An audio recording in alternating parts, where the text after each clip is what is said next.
Assalamu alaikum, dear students. So, I am here with the last chapter of your finishing touch of my portion from class 12th physics, that's modern physics. Modern physics एक ऐसा topic है जो बहुत important है आपके NEET के लिए। आप सबको पता होना चाहिए कि मॉडर्न फिजिक्स से कम 5 से 6 क्वेश्चंस पूछे जाते हैं। अगर 6 क्वेश्चंस पूछे गए तो multiplied by 4 it is 24 marks, है ना। मतलब 25 मार्क्स के करीब जो है आपको मॉडर्न फिजिक्स दिला सकता है। और मैं बिलीव करता हूँ ये उतना जो है मुश्किल चैप्टर है ही नहीं। जैसे अगर आप बाकी चैप्टर्स की बात करें फिजिक्स में, उनके कंपैरिजन में आसान और जो है आपका स्कोर बढ़ाने वाला चैप्टर है। तो आप जो है इस चैप्टर में मेहनत करिए। मैंने भी पूरी कोशिश की है कि मैं इसके साथ इंसाफ करूं इस कम टाइम पीरियड में भी। मैंने इसके 2 लेक्चर्स रखे हैं, लेक्चर 1 एंड लेक्चर 2। आज ही दोनों आ जाएंगे।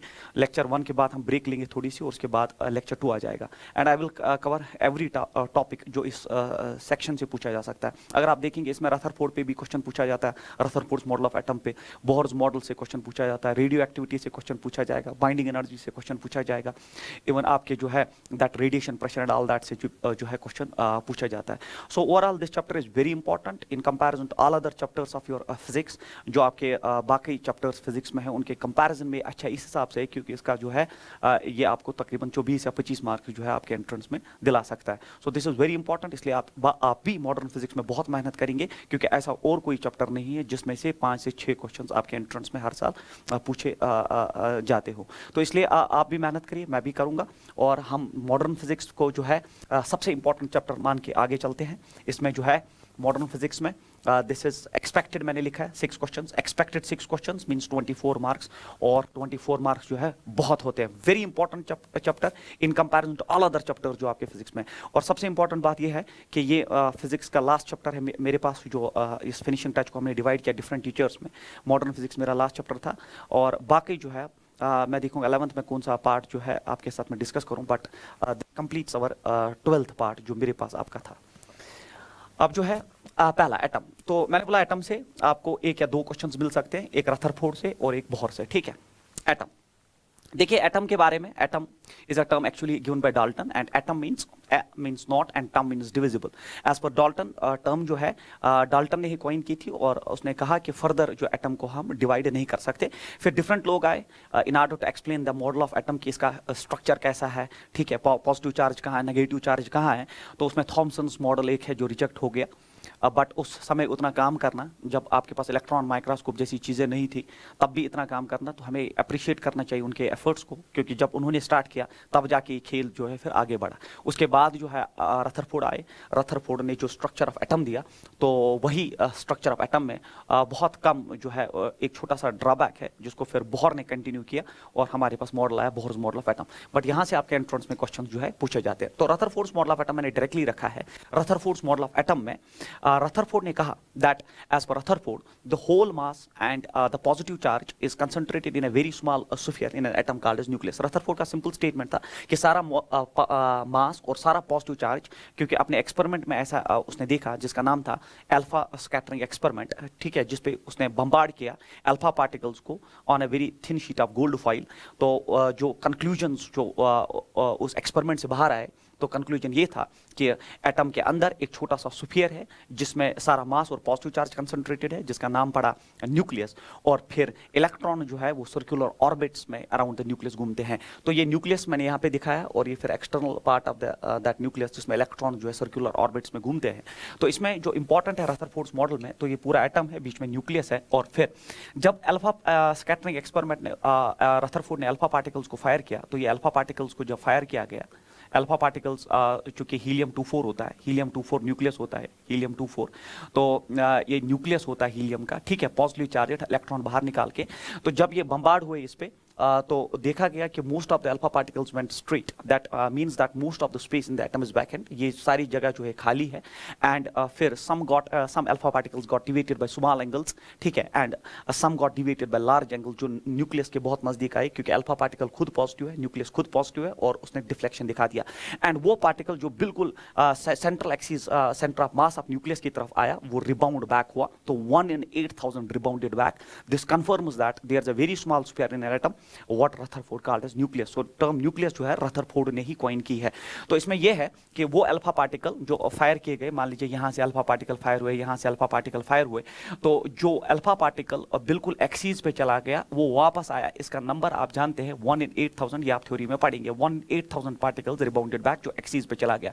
और जो ये पार्टिकल था, ये पार्टिकल यहाँ आके जो है इसका पाथ ये था, बट पॉजिटिव अल्फा पार्टिकल है, न्यूक्लियस पॉजिटिव है, तो ये डिफ्लेक्ट हुआ बाय स्मॉल एंगल, तो ये हो गया छोटे एंगल से डिफ्लेक्शन, छोटे एंगल से जो है डिफ्लेक्शन। बट ये रिबाउंडेड पार्टिकल है, जो दूर गया उसका ज्यादा कम डिफ्लेक्शन आया, जो नजदीक आया उसका डिफ्लेक्शन ज्यादा था, बट जो बिल्कुल एक्सीस पे आया वो रिबाउंड होकर वापस भी चला गया। अब देख लीजिए, अब जब आप अल्फा पार्टिकल को फायर कर रहे हैं, जब आप अल्फा पार्टिकल को बच्चों फायर कर रहे हो, तो ये जो परपेंडिकुलर डिस्टेंस है इसके वेलोसिटी वेक्टर में और जो सेंट्रल एक्सिस है, ये जो है आपने इसको कुछ वेलोसिटी वेक्टर से फायर किया होगा, अल्फा पार्टिकल को आपने towards this nucleus towards this atom fire किया, तो उस वेलोसिटी वेक्टर और जो सेंट्रल एक्सिस जो न्यूक्लियस से पास हो रहा है, उनमें जो परपेंडिकुलर डिस्टेंस है, इस बी को हम कहते हैं इंपैक्ट पैरामीटर। तो इंपैक्ट पैरामीटर में इसमें जो है आपके साथ डिस्कस करूंगा, जो बहुत इंपॉर्टेंट है, इंपैक्ट पैरामीटर। अब जो अल्फा पार्टिकल बच्चों, जो अल्फा पार्टिकल बिल्कुल सेंट्रल एक्सिस पे चला गया, तो उसका तो परपेंडिकुलर डिस्टेंस ही खत्म हो गया,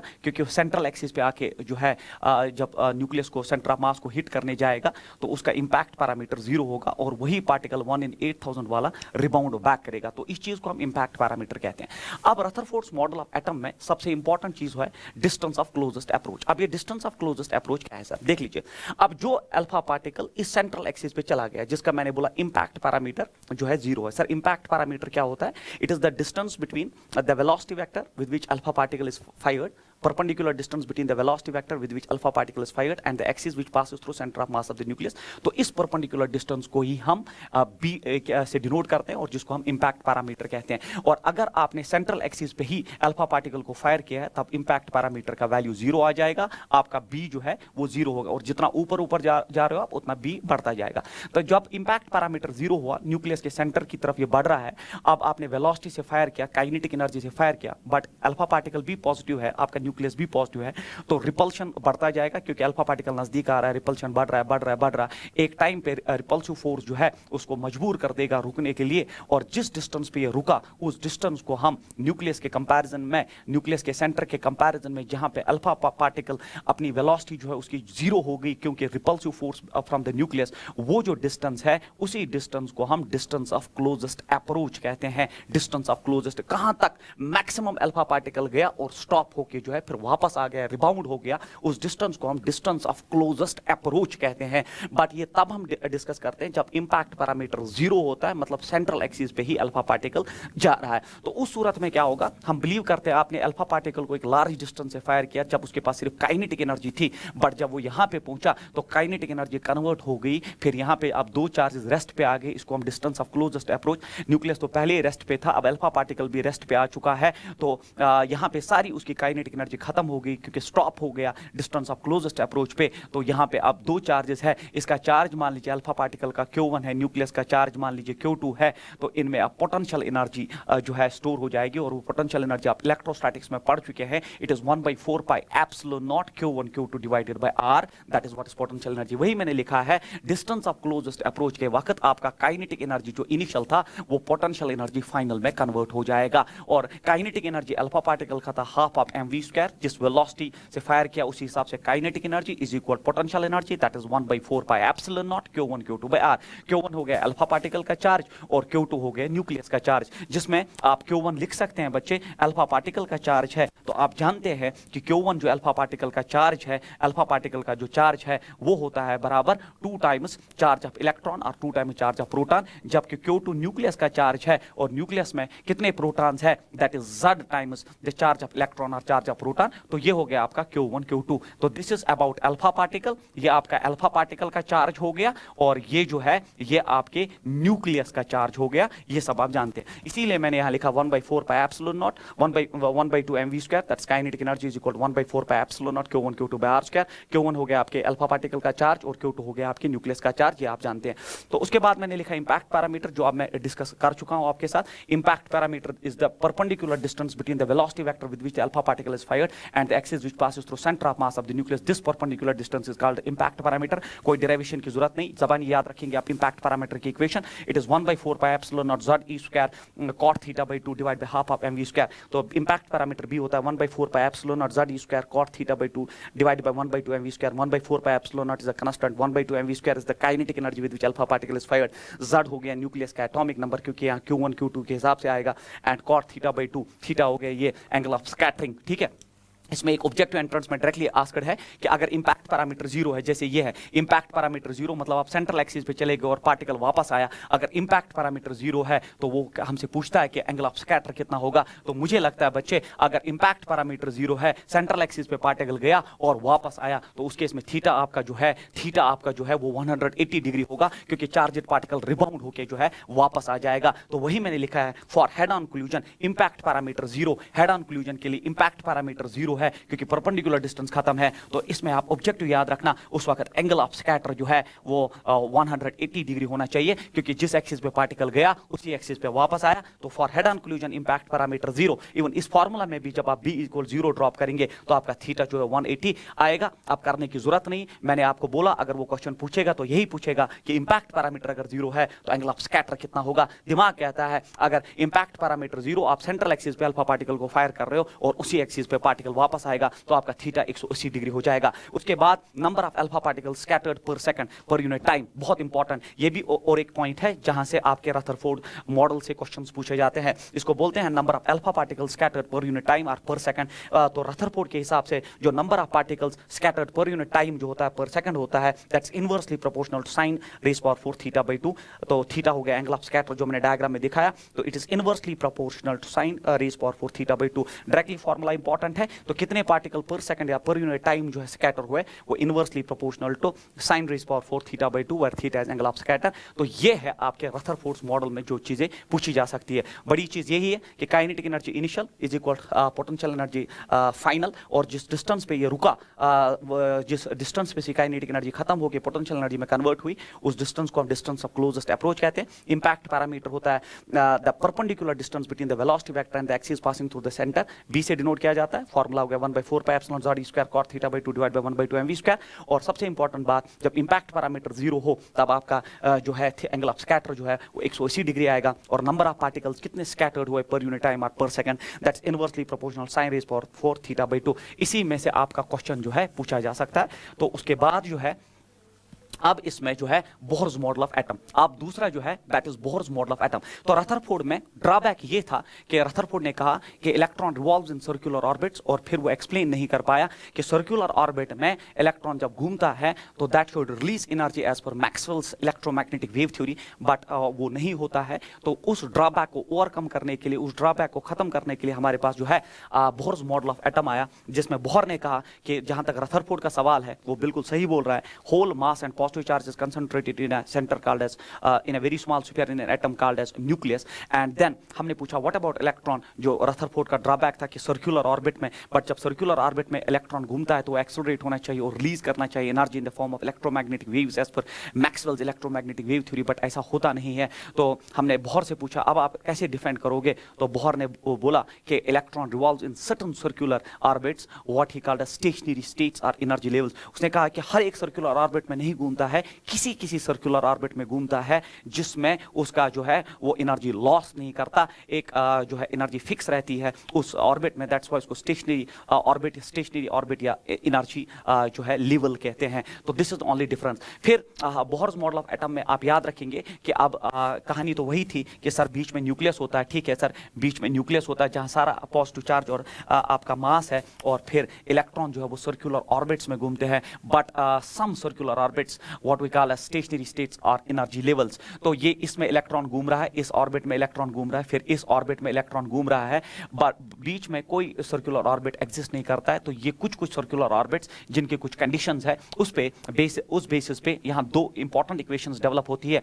कि अगर सर्कुलर ऑर्बिट में चार्ज घूम रहा है तो उसको तो सर्कुलर ऑर्बिट में सेंट्रीपिटल फोर्स चाहिए, वो कौन प्रोवाइड करता है? तो रदरफोर्ड और बोहर दोनों ने बोला कि अगर सर्कुलर ऑर्बिट में चार्ज घूम रहा है और उसको सेंट्रीपिटल फोर्स की जरूरत पड़ती है तो वो electrostatic force of attraction provide कर रहा है। तो electrostatic force of attraction between the nucleus that is which is positive and electron, इनमें जो आपका इलेक्ट्रोस्टैटिक फोर्स ऑफ अट्रैक्शन है वही प्रोवाइड करता है आपका सेंट्रीपिटल फोर्स। तो वही लिखा गया है। तो पहला इक्वेशन वही है बच्चे, that electrostatic force of attraction he provide करता है सेंट्रीपिटल फोर्स। और आप सब जानते हैं कि सेंट्रीपिटल फोर्स होता है mv square by r. m हो गया इसका मास, v हो गया इसका स्पीड का स्क्वायर, डिवाइड बाय r हो गया radius, is equal electrostatic force of attraction. और फोर्स कूलम्स फोर्स है 1/4 pi epsilon naught q1 q2 by r square. वही है k means 1/4 pi epsilon naught q1 q2। अगर आप q1 q2 की बात करें, न्यूक्लियस का चार्ज तो z ही है, इलेक्ट्रॉन का जो चार्ज है दैट इज e है, इसीलिए आपका इक्वेशन में जो है z e स्क्वायर आ गया, क्योंकि q1 जो है आपका q1 जो है वो z e है एंड q2 e है। तो that is Y z e square divided by r square is equal to mv square. तो पहला इक्वेशन बिल्कुल आपका इलेक्ट्रोस्टैटिक फोर्स प्रोवाइड जो है सेंट्रीपिटल फोर्स, जैसे आप ग्रेविटेशन में बोलते हो that gravitational force provides the necessary centripetal force for a planet और अ सैटेलाइट टू जो है revolve around the sun. In the same fashion फिर हमने पूछा बोहर से कि सर अब कौन कौन सा सर्कुलर ऑर्बिट, क्योंकि आप कहते हैं ये सर्कुलर ऑर्बिट एग्जिस्ट करता है तो फिर ये करता है, तो ये सर्कुलर ऑर्बिट क्या एग्जिस्ट करता है? तो बोहर ने बिल्कुल बोला नहीं, ऐसा सर्कुलर ऑर्बिट एग्जिस्ट नहीं करेगा, बीच में कोई नहीं करेगा, यही कुछ जो है एग्जिस्ट करेंगे। तो हमने पूछा इसके लिए कोई तरीका जिससे हम पता कर सके कौन कौन सा सर्कुलर ऑर्बिट। तो उन्होंने दिया बोहर्स क्वांटाइजेशन कंडीशन। और बोहर्स क्वांटाइजेशन कंडीशन ये है दैट एंगुलर मोमेंटम ऑफ दो circular orbits is integral multiply of h/2 पाई। मतलब इस सर्कुलर ऑर्बिट में जो एंगुलर मोमेंटम है mvr, m हो गया मास, v हो गया इसका स्पीड और r, तो इनका प्रोडक्ट होता है एंगुलर मोमेंटम। उसने कहा ये एंगुलर मोमेंटम होता है इंटीजर मल्टीप्लाई ऑफ h/2 पाई, जिसको आप केमिस्ट्री में प्रिंसिपल क्वांटम नंबर भी कहते हैं। तो ये होता है 1 2 3 and so on up to infinity. मतलब यहाँ पहला ऑर्बिट अगर एग्जिस्ट करेगा, फिर दूसरा, फिर तीसरा, 1.5 डेड ऑर्बिट, 3.5 पौने 4 ऑर्बिट्स एग्जिस्ट नहीं करते हैं। n का वैल्यू 1 हो सकता है, 2 हो सकता है, 3 हो सकता है, 4 हो सकता है, 1.5 2.5 3.5 ऐसे कोई वैल्यूज एग्जिस्ट नहीं करते हैं। और केमिस्ट्री में आप इसको प्रिंसिपल क्वांटम नंबर के नाम से भी जानते हैं, बट यहाँ फिजिक्स में कहते हैं angular momentum is integer multiply of h/2 पाई। इसको बोहर्स क्वांटाइजेशन कंडीशन कहते हैं। फिर जब ये दो इक्वेशंस आपके पास आ जाती है, फिर सर अब जो ये रेडियस है इस ऑर्बिट का ये कितना है? अब यहाँ तो एक एटम में कितने शेल्स एग्जिस्ट करते हैं, कितने ऑर्बिट्स एग्जिस्ट करते हैं? तो याद रखना infinite number of orbits, infinite number of shell जो है वो एग्जिस्ट करते हैं। अब सर पहले शेल का रेडियस क्या होगा, दूसरे शेल का रेडियस क्या है? इसलिए हमने nth शेल का रेडियस निकाला होता है by equating these two equations. इन दो इक्वेशंस को हम इक्वेट करके हम जो है nth शेल का रेडियस निकालते हैं। तो ये Rn हो गया, it is 0.53 n square by z angstrom में आता है। ये इक्वेशन आपको जबानी याद होनी चाहिए, 0.53 n square by z। n हो गया कौन सा ऑर्बिट, मतलब n का अगर आप 1 यहाँ ड्रॉप करेंगे तो पहले ऑर्बिट का, और अगर फॉर एग्जांपल आपका हाइड्रोजन है, hydrogen and hydrogen like atoms, क्योंकि Bohr's model is valid only for hydrogen and hydrogen like atom जो 1 इलेक्ट्रॉन सिस्टम्स है उन्हीं के लिए एग्जिस्ट करता है। तो यहाँ पे अगर हाइड्रोजन है तो यहाँ पे एटॉमिक नंबर 1, अगर हीलियम है तो atomic number 2 and so on जो है इसमें ड्रॉप करेंगे। इसी तरह फिर सर आप हर शेल का रेडियस आ चुका है, तो हर शेल में जो इलेक्ट्रॉन मूव कर रहा है उसकी स्पीड कितनी है? तो उसके लिए भी Vn,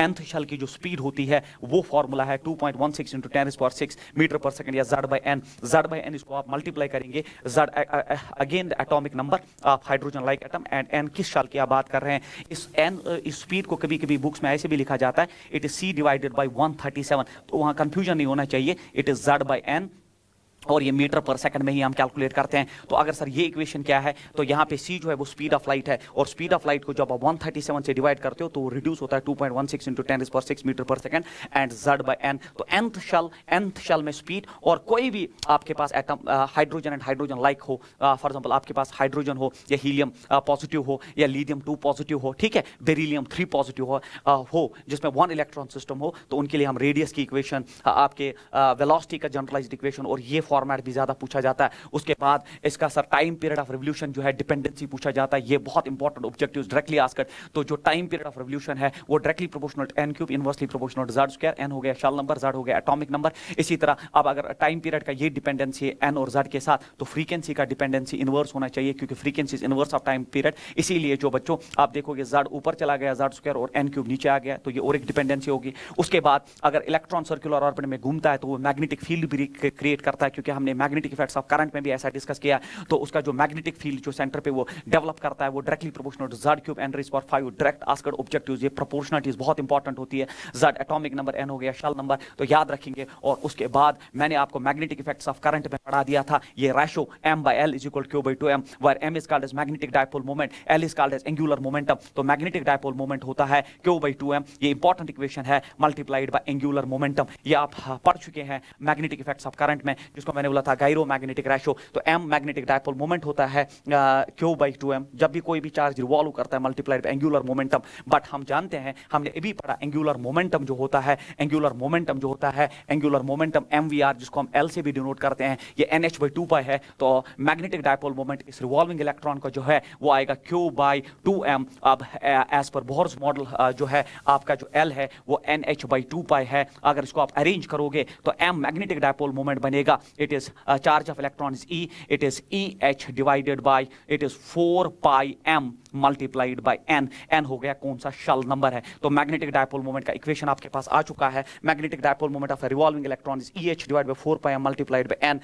n हो गया शेल नंबर। अगर आप लोवेस्ट मैग्नेटिक डायपोल मोमेंट, सबसे छोटा मैग्नेटिक डायपोल मोमेंट निकालना चाहते हो तो n का वैल्यू 1 ड्रॉप करिए। जैसे आप n का वैल्यू 1 ड्रॉप करेंगे, अगर हम if n is equal to 1, अगर हम n 1 ड्रॉप करेंगे तो मैग्नेटिक डायपोल मोमेंट हो जाएगा बराबर eh divided by it is 4 pi m। और इसी चीज को हम बोहर मैग्नेट्रॉन कहते हैं, we call this as Bohr magnetron. तो अगर आपसे कल वो पूछे कि बोहर मैग्नेट्रॉन का वैल्यू क्या है, तो आप बोलोगे eh by 4 pi m। और ये जो है ये पहले शेल का जो है मैग्नेटिक डायपोल मोमेंट जब इलेक्ट्रॉन घूमता है, and it is independent of z, atomic number पे डिपेंड नहीं करता। तो ये हाइड्रोजन के लिए भी वही है, हीलियम पॉजिटिव के लिए भी वही है, लिथियम 2 पॉजिटिव के लिए भी वही है, बेरिलियम 3 पॉजिटिव के लिए भी वही है। Very important. तो lowest value of magnetic dipole moment is called as Bohr magnetron and it is numerically eh by 4 pi m। तो ये सारी चीजें और ये सारी इक्वेशंस आपके लिए इंपॉर्टेंट है, जहां से ऑब्जेक्टिव पूछा जाता है। जैसे रेडियस की भी प्रोपोर्शनलिटी याद रखेंगे। अब यहाँ पूरा इक्वेशन ही है, it is n square by z। Speed की इक्वेशन जो है प्रोपोर्शनलिटी है z by n। ये सारी चीजें जो है आपको याद होनी चाहिए, दे आर वेरी इंपॉर्टेंट। तो रदरफोर्ड मॉडल भी ऑलमोस्ट सारा इंपॉर्टेंट जो उसमें सेक्शन था मैंने पढ़ा दिया, और आपका जो है बोहर्स मॉडल ऑफ एटम, उसमें भी जो इंपॉर्टेंट चीजें हैं वो सारी जो हम डिस्कस कर चुके हैं। अब जो है उसके बाद इसमें आता है एनर्जी। एनर्जी क्या है सर? अब हर साल में जो है इलेक्ट्रॉन जो घूम रहा है पहले शेल में, it is n equal to 1, फिर दूसरा है, तीसरा है, so on up to infinity. क्योंकि मैंने बोला इनफाइनाइट शेल्स एग्जिस्ट करते हैं और यही वैल्यूज 1 2 3 4, तो इसको क्वांटाइजेशन कंडीशन हम कहते हैं। तो पहले शेल में जो अब इलेक्ट्रॉन जो है प्रेजेंट ये घूम रहा है अराउंड द न्यूक्लियस। अगर ये आपका पहला शेल है बच्चे, ये पहले शेल में घूम रहा है, तो यहाँ पे इसकी पोटेंशियल एनर्जी भी है, यहाँ पे इसकी पोटेंशियल एनर्जी भी है, क्योंकि दो charge separated by some distance, इसका मतलब पोटेंशियल एनर्जी का भी कंसेप्ट है। और ये रिवॉल्व कर रहा है, इसका काइनेटिक एनर्जी भी है, तो मतलब अब पोटेंशियल एनर्जी भी है, इसका काइनेटिक एनर्जी है बिकॉज ऑफ मोशन। तो इन दोनों का सम जो है वो टोटल एनर्जी कहलाता है। और वही हमने यहाँ पे लिखा है कि इसका जो टोटल एनर्जी का इक्वेशन है, ये आपको जबानी याद रहना चाहिए। टोटल एनर्जी होता है -13.6, it is z square by n square electron volt में। तो ये माइनस दिखाता है that electron is bound with the nucleus.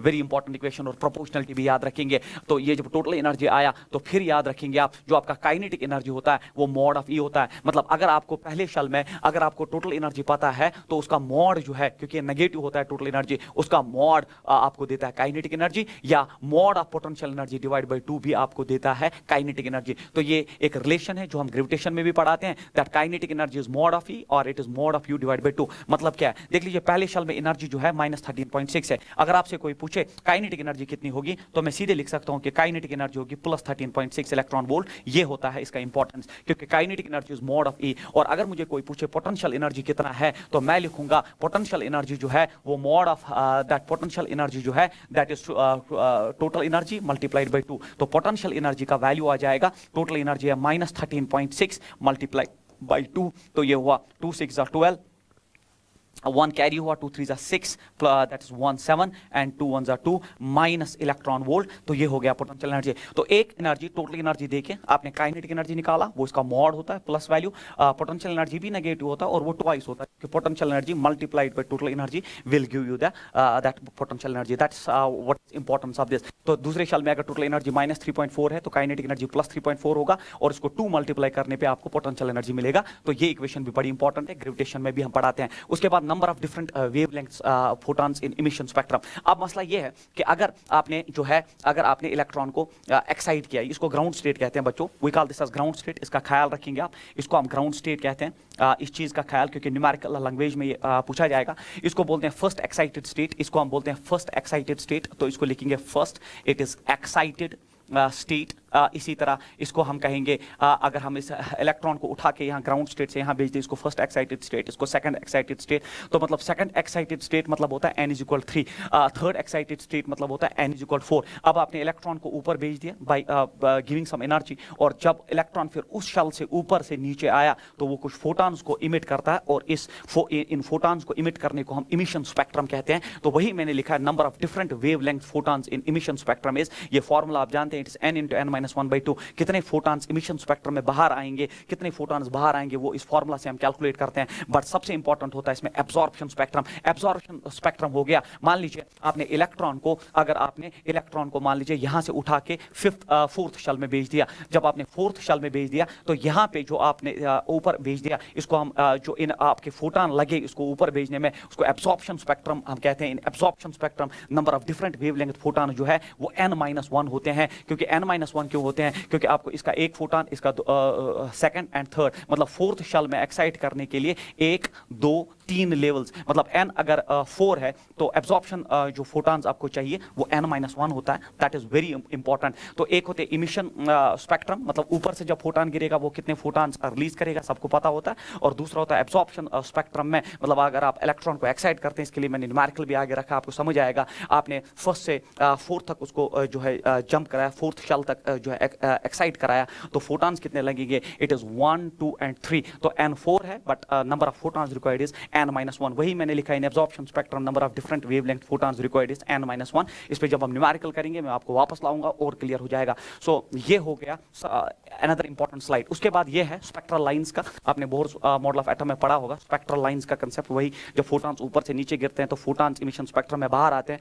तो किसी भी ऊपर वाले शल से जब फोटॉन्स नीचे फर्स्ट ग्राउंड स्टेट में गिरता है, तो जब भी ऊपर से इन्फिनिट, किसी भी ऊपर वाले शल से, मतलब इन्फिनिटी से 8 से 7 से, मगर फर्स्ट शल में जब इलेक्ट्रॉन लैंड करता है, जो फोटॉन्स की सीरीज बाहर आती है उसको हम लाइमन सीरीज कहते हैं। उसके बाद किसी भी ऊपर वाले शल में, सेकंड शल में इलेक्ट्रॉन गिरता है तो जो फोटॉन्स बाहर आते हैं उसको हम बाल्मर सीरीज कहते हैं। किसी भी ऊपर वाले शल में, थर्ड शल में जब इलेक्ट्रॉन गिरता है तो पास्चन सीरीज, तो Lyman, Balmer, Paschen, Brackett, Pfund and Humphrey जो है, ये सीरीज जो है आप जानते हैं, बहुत इंपॉर्टेंट है। इनमें आपको ये पता होना चाहिए कि लाइमन का जो है n1 जो है हमेशा 1 है और n2 कोई भी अपर शल हो सकता है। बाल्मर में n1 हमेशा जो है वो 2 है और फिर कोई भी अपर शल। पास्चन में n1 हमेशा 3 है और फिर कोई भी अपर शल।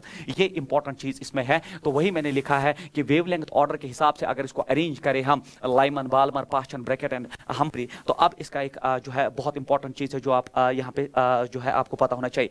अगर इलेक्ट्रॉन जो है, लाइमन सीरीज की बात हम करते हैं, अगर इलेक्ट्रॉन जो है सेकंड से फर्स्ट शल में आता है तो इसको हम कहते हैं फर्स्ट लाइन, ठीक है। अगर इलेक्ट्रॉन सेकंड से फर्स्ट में आता है तो मैं यहां लिखता हूं इसको हम first line of Lyman series कहते हैं, फर्स्ट लाइन। क्योंकि न्यूमेरिकल की लैंग्वेज में जब आप देखोगे first line of Lyman series, तो आपको पता होना चाहिए कि first line of Lyman series की कंडीशन क्या है। First line of Lyman series की कंडीशन ये है कि n1 1 है और n2 2 है, इसको हम फर्स्ट लाइन कहते हैं। इसी तरह 3 से फर्स्ट में आ गया तो इसको सेकंड लाइन कहते हैं, 4 से फर्स्ट में आ गया थर्ड लाइन कहते हैं, और इन्फिनिटी से लास्ट शल से जब फर्स्ट में इलेक्ट्रॉन गिरा इसको लास्ट लाइन कहते हैं। तो मैं यहां पे लिखूं इसको हम लास्ट लाइन कहते हैं, लास्ट लाइन, या इसको हम सीरीज लिमिट भी कहते हैं। ये टर्मिनोलॉजी जो है आपको पता होना चाहिए, इसको सीरीज लिमिट भी कहते हैं, लास्ट लाइन या सीरीज लिमिट। तो फर्स्ट लाइन होता है सेकंड से जो है, जो इमीडिएट शल से जब इलेक्ट्रॉन गिरता है इसको first line of Lyman series कहते हैं, और जब इन्फिनाइट शल से आपका इलेक्ट्रॉन गिर के फर्स्ट शल में गिरे लाइमन सीरीज के लिए, इसको last line of Lyman series या सीरीज लिमिट के नाम से हम जानते हैं। ये चीज आप ख्याल रखेंगे। अब मुझे बोलिए, अगर इलेक्ट्रॉन सेकंड से फर्स्ट में गिरा, जो यहां एनर्जी निकलेगी, और जब लास्ट लाइन की बात करें तो ये सारी एनर्जी इंक्लूड हो जाएगी, तो लास्ट लाइन की एनर्जी ज्यादा होती है in comparison to first line. तो ये हर केस में होता है कि लास्ट लाइन जो सीरीज लिमिट है, लास्ट लाइन हर सीरीज में जो है उसका एनर्जी जो है वो हमेशा जो है बच्चों ज्यादा होता है फर्स्ट लाइन से। फर्स्ट लाइन की एनर्जी से लास्ट लाइन का ज्यादा होता है, क्योंकि लास्ट लाइन में सारी एनर्जी जो है वो इंक्लूड हो जाएगी। अब अगर बाल्मर में बात करें तो बाल्मर की ये फर्स्ट लाइन है, जब थर्ड से फर्स्ट में आ जाए, थर्ड से सेकंड में आ जाए तो ये first line of Balmer series बनेगी। इसी तरह फोर्थ से सेकंड में आ जाए तो सेकंड लाइन बनेगी, इसी तरह फिफ्थ से सेकंड में आ जाए तो थर्ड लाइन बन जाए, और लास्ट इन्फिनिटी से आ जाए तो उसको लास्ट लाइन। बट बाल्मर में याद रखना, जो फर्स्ट लाइन होती है जब थर्ड से सेकंड में जंप होता है, इसका कलर जो है, इस लाइन का जो कलर होता है रेड होता है, क्योंकि बाल्मर सीरीज जो है ये विजिबल स्पेक्ट्रम में लाई करता है। It lies in visible spectrum, ये बड़ा इंपॉर्टेंट है, मतलब इसके फोटोन जो है ये विजिबल स्पेक्ट्रम में लाई करते हैं, विजिबल स्पेक्ट्रम में लाई करते हैं। और जो आपका लाइमन सीरीज है ये अल्ट्रा वायलेट में लाई करता है, यूवी रीजन में लाई करता है, यूवी रीजन। बाल्मर जो है आपका विजिबल स्पेक्ट्रम में लाई करने वाला सीरीज है। इसीलिए बच्चों अगर आप देखोगे पहला लाइन जो है, अगर कल वो एंट्रेंस में पूछे फर्स्ट लाइन का कलर क्या होता है, वो रेड होता है, सेकंड लाइन का जो है वो आपका ब्लू होता है, थर्ड लाइन का नियन कलर होता है, एंड सो ऑन, ये आप याद रखेंगे। इसी तरह फिर आपका जो है लाइमन के बाद बाल्मर, फिर Paschen, Brackett and so on. तो अगर आप देखोगे लाइमन का जो फर्स्ट लाइन है इसका एनर्जी कम है और लास्ट लाइन का एनर्जी जो है वो ज्यादा है। तो इसी ऑर्डर के हिसाब से कि लाइमन जो है वो अल्ट्रा वायलेट रीजन में लाई करता है, तो यूवी रीजन में लाई करता है, बाल्मर विजिबल में लाई करता है, इसका ख्याल रखिए। तो मतलब वेवलेंथ इस ऑर्डर में बढ़ रहा है। इसी तरह ये पास्चन इंफ्रारेड में लाई करता है, ब्रैकेट भी फार इंफ्रारेड में लाई करता है, तो ये वेवलेंथ के ऑर्डर से लिखा गया है। तो वेवलेंथ का ऑर्डर का मतलब ब्रैकेट का वेवलेंथ पास्चन से ज्यादा, पास्चन का बाल्मर से ज्यादा, बाल्मर का लाइमन से ज्यादा। उनके रीजन याद रखिए, लाइमन यूवी में लाई करता है, बाल्मर विजिबल में लाई करता है, इसीलिए इसके कलर आ गए यहाँ पे। बाकी किसी सीरीज में कलर नहीं देखोगे, पास्चन इंफ्रारेड में और ब्रैकेट जो है इंफ्रारेड, और फिर उसके बाद हम्फ्री एंड सो ऑन। तो फर्स्ट लाइन लास्ट लाइन का कंसेप्ट आ गया, और फर्स्ट लाइन का एनर्जी हमेशा कम होता है, लास्ट लाइन का किसी भी सीरीज में एनर्जी हमेशा ज्यादा होता है। उसके बाद जो अब ये जंप से जब इलेक्ट्रॉन ऊपर से नीचे गिरा तो यहाँ जो फोटॉन बाहर आया, जो यहाँ फोटॉन बाहर आया उसका वेवलेंथ हम इस फॉर्मूला से कैलकुलेट करते हैं। ये केमिस्ट्री से लेके फिजिक्स में कॉमन होता है, 1/λ = r² × 1/n1² - 1/n2²। n1² हो गया लोअर कौन सा शेल है, किस सीरीज की बात है, और n2 हो गया अपर कौन सा शेल है। r हो गया रेडबर्ग्स कांस्टेंट, z हो गया एटॉमिक नंबर, क्योंकि हम hydrogen and hydrogen like atoms के लिए पढ़ रहे हैं। अगर सिर्फ हाइड्रोजन के लिए पढ़ते तो z हमेशा 1 आता। तो कुछ बुक्स में देखोगे जब वो हाइड्रोजन के लिए बात करें तो यहाँ लिखा होगा 1/λ = r × 1/n1² - 1/n2², क्योंकि हम जानते हैं हाइड्रोजन का एटॉमिक नंबर 1 है। उसके बाद होता है सबसे important, this is the most important section, most important जो ट्रेंड अब जो है आजकल जो मॉडर्न फिजिक्स में है, that's recoil of an atom जो है पूछा जाता है। अब रिकॉइल ऑफ एटम की स्टोरी क्या है, देख लीजिए बच्चे। मान लीजिए आपके पास एक एटम है और उसमें जब इलेक्ट्रॉन ऊपर से नीचे जो है आ गया और उसने फोटॉन छोड़ दिया, अब फोटॉन चला गया, उसका कुछ मोमेंटम है। इनिशियली जो है आपका एटम जो रेस्ट पे था, अब उसमें जब डे एक्साइटेशन हुआ, इलेक्ट्रॉन नीचे गिरा तो फोटॉन निकल गया। जब इस एटम से जब फोटॉन निकल गया, ये ऐसी बात हो गई जैसे गन से गोली आगे निकली। तो जब गन से आगे गोली निकलती है तो गन पीछे रिकॉइल करता है, तो इसको हम कहते हैं रिकॉइलिंग ऑफ एन एटम। तो यहाँ पे अब गन जो है आपका एटम है और जो गोली है वो फोटॉन है। जब फोटॉन आगे निकल जाएगा, जब इलेक्ट्रॉन ऊपर से नीचे गिरा, फोटॉन आगे निकला, उसका मोमेंटम होता है। तो इनिशियल मोमेंटम सिस्टम का 0 है, फाइनल भी 0 होना चाहिए, क्योंकि कोई एक्सटर्नल फोर्स इन्वॉल्व नहीं है, जिसको आप law of conservation of momentum कहते हैं। तो इससे आपका रिकॉइलिंग ऑफ एटम आ जाता है, मतलब फोटॉन का मोमेंटम आगे और एटम पीछे रिकॉइल करता है। ये ऐसी बात होगी, गन से बुलेट जब आगे निकलती है तो गन पीछे रिकॉइल करता है। क्यों? Law of conservation of momentum को होल्ड करने के लिए। इनिशियल मोमेंटम भी गन एंड बुलेट सिस्टम का 0 है, फाइनल भी 0 होना चाहिए, बट बुलेट आगे जाती है कुछ मोमेंटम की वजह से, और फिर इसीलिए गन रिकॉइल करता है। उसी मोमेंटम जो आगे वाला मोमेंटम उस बुलेट का होता है, उतना ही मोमेंटम गन पीछे। अब बुलेट का मास कम है, वेलोसिटी ज्यादा, बट गन का मास ज्यादा है और वेलोसिटी कम, तो ये होता है रिकॉइलिंग ऑफ एटम। तो बिल्कुल उसी तरह से आप इसको देख सकते हैं। तो रिकॉइलिंग ऑफ एटम में momentum of atom is equal momentum of photon. जिस मोमेंटम से फोटॉन आगे निकला, उसी मोमेंटम से आपका एटम पीछे आया। अब मोमेंटम ऑफ एटम हो गया mass into velocity, mass of atom multiplied by किस वेलोसिटी पीछे आया, और मोमेंटम ऑफ फोटॉन आप जानते हैं या तो h/λ होता है या e/c as per situation. Question अगर वो e/c के हिसाब से पूछ रहा है तो वही लिखे, या h/λ। e हो गया एनर्जी, c हो गया स्पीड ऑफ लाइट, h/λ आप जानते हैं मोमेंटम ऑफ फोटॉन जो है वो h/λ से भी हम जो है कैलकुलेट करते हैं। अब 1/λ कैलकुलेटेड है, इसको सिर्फ h मल्टीप्लाई करिए तो ये मोमेंटम की इक्वेशन बनेगी। मतलब अगर आप यहाँ h और h मल्टीप्लाई दोनों साइड करेंगे तो h/λ आपका मोमेंटम, तो ये वो मोमेंटम है जिससे फोटॉन आगे गया, जिस मोमेंटम से फोटॉन आगे गया उस मोमेंटम से एटम को रिकॉइल करना पड़ेगा। सबसे इंपॉर्टेंट यही से क्वेश्चन पूछा जाता है जिसको आप रिकॉइलिंग ऑफ एटम कहते हैं। तो ये था आपका स्पेक्ट्रल लाइंस का आइडिया। अब जो है बच्चे इस पे आप क्वेश्चंस है। Now we will solve questions regarding this section. तो अब आपको अंदाजा लग गया होगा कि मैंने कोई भी चीज जो है इसमें नहीं छोड़ी। रदरफोर्ड मॉडल ऑफ एटम से लेके फिर आप बोहर्स मॉडल जो है उसने ड्रॉबैक रिमूव करके जितने भी इंपॉर्टेंट पॉइंट्स थे, जितनी भी इंपॉर्टेंट इक्वेशंस थी वो, और सबसे इंपॉर्टेंट जो मुझे बेस्ट लगता है इसमें that is recoiling of an atom का कंसेप्ट, जो गन एंड बुलेट से आप एक्सप्लेन ऐसे कर सकते हो। पहले गन एंड बुलेट जो इनिशियल मोमेंटम जीरो, अब जब बुलेट आगे निकला गन पीछे रिकॉइल करता है in order to keep the final momentum zero. In the same fashion जब इलेक्ट्रॉन ऊपर से नीचे जंप करता है तो आपका जो फोटॉन बाहर आता है एटम से, जब फोटॉन बाहर आता है कुछ मोमेंटम से तो आपका एटम जो है वो रिकॉइल पीछे करता है in order to keep that momentum जो है कांस्टेंट। आप देख लीजिए पहला question, alpha particles are projected towards the nuclei of different metals with the same kinetic energy, the distance of closest approach। अगर इस क्वेश्चन को सॉल्व करना है बच्चे, वो मोस्ट इंपॉर्टेंट क्वेश्चन है। अगर आपको इसको सॉल्व करना है तो डिस्टेंस ऑफ क्लोजेस्ट अप्रोच के लिए मैंने बोला काइनेटिक एनर्जी इनिशियल, अगर आप लॉजिकली याद करना चाहते हैं that is potential energy final. Kinetic energy initial हो गया, आपने किस काइनेटिक एनर्जी से फायर किया, that's half of mv square. Potential energy हो गया बच्चों 1/4 पाई एप्सिलॉन नॉट, जो मैं पीछे पढ़ा चुका हूं। और फिर आपने अल्फा पार्टिकल्स को फायर किया तो अल्फा पार्टिकल का चार्ज Q2e हो गया। न्यूक्लियस जो डिफरेंट न्यूक्लियस है वो Ze हो गया Q1 Q2 divided by R, where R is the distance of closest approach। जहां रुका यहां स्क्वायर करने की गलती नहीं करना तो वो फोर्स बनेगा, दिस इज पोटेंशियल एनर्जी। तो अगर आप देखोगे R जो है वो बना 1/4 पाई एप्सिलॉन नॉट। आपके लिए फिर से दिखा रहा हूं, it is twice of Ze square divided bye 1/2 mv square, नीचे आ जाएगा। अब मुझे बोलो, आपने इस क्वेश्चन की लैंग्वेज को एक बार रीड करिए। तो ये हमसे पूछ रहा है कि हमने alpha particles are projected towards the nuclear of different metals, तो हर बार Z डिफरेंट हो जाएगा with the same kinetic energy. Kinetic energy same है, distance of closest approach minimum किसके लिए होगा, देख लो 1/4 pi epsilon naught is constant, kinetic energy सबकी बराबर है, 2 कांस्टेंट है, ये 2 भी कांस्टेंट है, चार्ज ऑफ इलेक्ट्रॉन। तो आपका distance of closest approach Z पे जो है डायरेक्टली प्रोपोर्शनल है। अब मुझे बोलो, अगर आपको distance of closest approach minimum रखना है तो Z भी मिनिमम होना चाहिए। तो यहां पे देख लीजिए एटॉमिक नंबर सबसे कम किस में है, तो पहले ऑप्शन में है। एटॉमिक नंबर कम है, डिस्टेंस ऑफ क्लोजेस्ट अप्रोच भी कम है। और अगर एटॉमिक नंबर जो है ज्यादा, अगर वो बोलता है मैक्सिमम किसके लिए होगा, तो एटॉमिक नंबर सबसे ज्यादा इसका है, तो इसमें डिस्टेंस ऑफ क्लोजेस्ट अप्रोच सबसे ज्यादा गोल्ड में होगा, कॉपर में सबसे कम क्योंकि इसका एटॉमिक नंबर कम। तो एक question number next, when alpha particle of mass m, या when a particle alpha नहीं है, when a particle of mass m is moving with velocity v, तो एक पार्टिकल जिसका मास m है मूव कर रहा है विद वेलोसिटी v जो है on a gets bombarded on a heavy nucleus of charge Ze। एक न्यूक्लियस पे आपने फायर किया, it is distance of closest approach from the nucleus depends on ms। Distance of closest approach कैसे depend करता है, तो इसमें करने की कोई जरूरत नहीं है, मैंने अभी किया।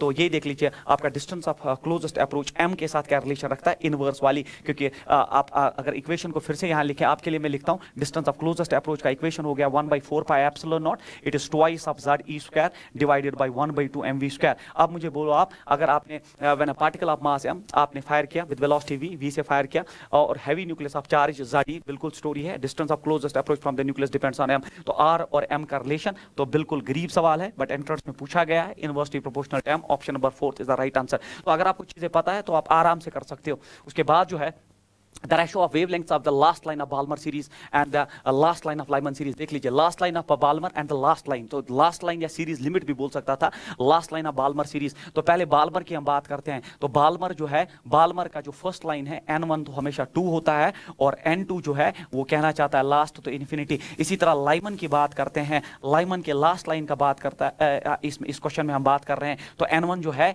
वो 1 है क्योंकि Lyman का फर्स्ट लाइन 1 ही है, while n2 जो है वो भी इसमें इन्फिनिटी है, क्योंकि लास्ट लाइन ऑफ हमें ratio of wavelengths of last line of Balmer series and that of last of Lyman series. तो बाल्मर के लिए हम लिखेंगे इक्वेशन 1/λ जो है दैट बाल्मर के लिए is equal R square. Z तो जो है R स्क्वायर वो छोड़ दीजिए आप, या मैं लिखूं R स्क्वायर आपके लिए, हाइड्रोजन एटम है तो Z 1 है, इट इज 1 बाल्मर के लिए n1 स्क्वायर। फर्स्ट जो है वो हो गया 2 स्क्वायर माइनस 1 बाई इन्फिनिटी का स्क्वायर, वो तो 0 हो गया, छोड़ दीजिए 1/4। तो 1/λ बाल्मर जो बना ये बना R स्क्वायर डिवाइडेड बाई 4। तो इक्वेशन फर्स्ट। इसी तरह लाइमन के लिए लिखते हैं, अब मैं सीधे लिखूं 1/लाइमन के लिए मैं लिखूं इट इज R स्क्वायर। तो अंदर क्या बचेगा बच्चे 1/n1 square, that's 1/n1 square हो गया 1/1 स्क्वायर, दैट इज 1 क्योंकि 1/इन्फिनिटी उसमें 0। अब आपको क्या चाहिए, आपको चाहिए बाल्मर टू लाइमन, तो ये हो गया इक्वेशन सेकंड, ये हो गया इक्वेशन सेकंड। अगर मैं सेकंड को फर्स्ट से डिवाइड करूं तो divide second by first, divide second by first. अगर हम सेकंड को फर्स्ट से डिवाइड करें तो ये हो गया 1 by lambda divide by 1 by Balmer, क्योंकि बाल्मर ऊपर आना चाहिए, बाल्मर तो लाइमन ही निकालना है आपको।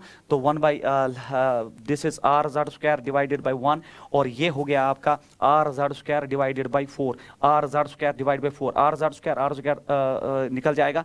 तो lambda Balmer divide by lambda Lyman जो है it is 4:1 should be the answer of this question. तो 4 is the right answer, option number 3 is the right answer. तो आपको लास्ट लाइन का कंसेप्ट होना चाहिए, जिसका मैंने दूसरा नाम जो है सीरीज लिमिट भी बोल दिया, बहुत इंपॉर्टेंट है। उसके बाद जो अब आपका at closest distance of approach of an alpha particle traveling with a velocity v towards aluminum 13, तो एटॉमिक नंबर एल्यूमिनियम 13 की तरफ जो है is d। तो क्लोजेस्ट अप्रोच, जब आपने एक अल्फा पार्टिकल को फायर किया विद वेलोसिटी v, अगर आपने अल्फा पार्टिकल एक एल्यूमिनियम न्यूक्लियस की तरफ फायर किया तो उसका distance of closest approach d है। आपको बोलना है the distance of closest approach of an alpha particle travelling with velocity 4v towards iron. तो आप डिस्टेंस ऑफ क्लोजेस्ट अप्रोच का इक्वेशन पहले एक बार फिर से लिखिए, 1/4 pi epsilon not, it is twice of z e square divided bye 1/2 mv square. ये हो गया kinetic energy of alpha particle. वो तो सब के लिए आपने जो है अच्छा वेलोसिटी डिपेंडेंट है बिल्कुल। चलिए 1/4 पाई एप्सिलॉन कांस्टेंट है, 1/2 m कांस्टेंट है। m कांस्टेंट कैसे है, क्योंकि अल्फा पार्टिकल का मास है, 2 कांस्टेंट है, z कांस्टेंट है। तो आपका जो r है वो proportional to z by v square हो गया इस क्वेश्चन में, क्योंकि आप स्पीड वैरी कर रहे हैं और आप एटॉमिक नंबर वैरी कर रहे हैं, एटॉमिक नंबर भी वैरी कर रहे हैं, आप स्पीड भी वैरी कर रहे हैं। एक का डिस्टेंस ऑफ क्लोजेस्ट अप्रोच दिया है, दूसरे का निकालना है। तो ये होता है, पहले इक्वेशन को रिड्यूस करना, इससे एरर आपका कम हो जाएगा। तो पहले मैं लिखूंगा distance of closest approach of an alpha particle travelling with a velocity v towards aluminium. तो अगर मैं एल्युमिनियम के लिए लिखूं distance of closest approach d है, और एल्युमिनियम के लिए क्या बनेगा, ये एल्युमिनियम का जो एटॉमिक नंबर है बच्चों वो 13 है, तो मैं लिखूंगा 13 डिवाइडेड बाय, और आपने v से फायर किया है तो ये बनेगा 13 by v square. Equation first, ये किसके लिए है सर, इट इज एल्युमिनियम। फिर हमें बोलना है डिस्टेंस ऑफ क्लोजेस्ट अप्रोच, तो मुझे d डैश निकालना है,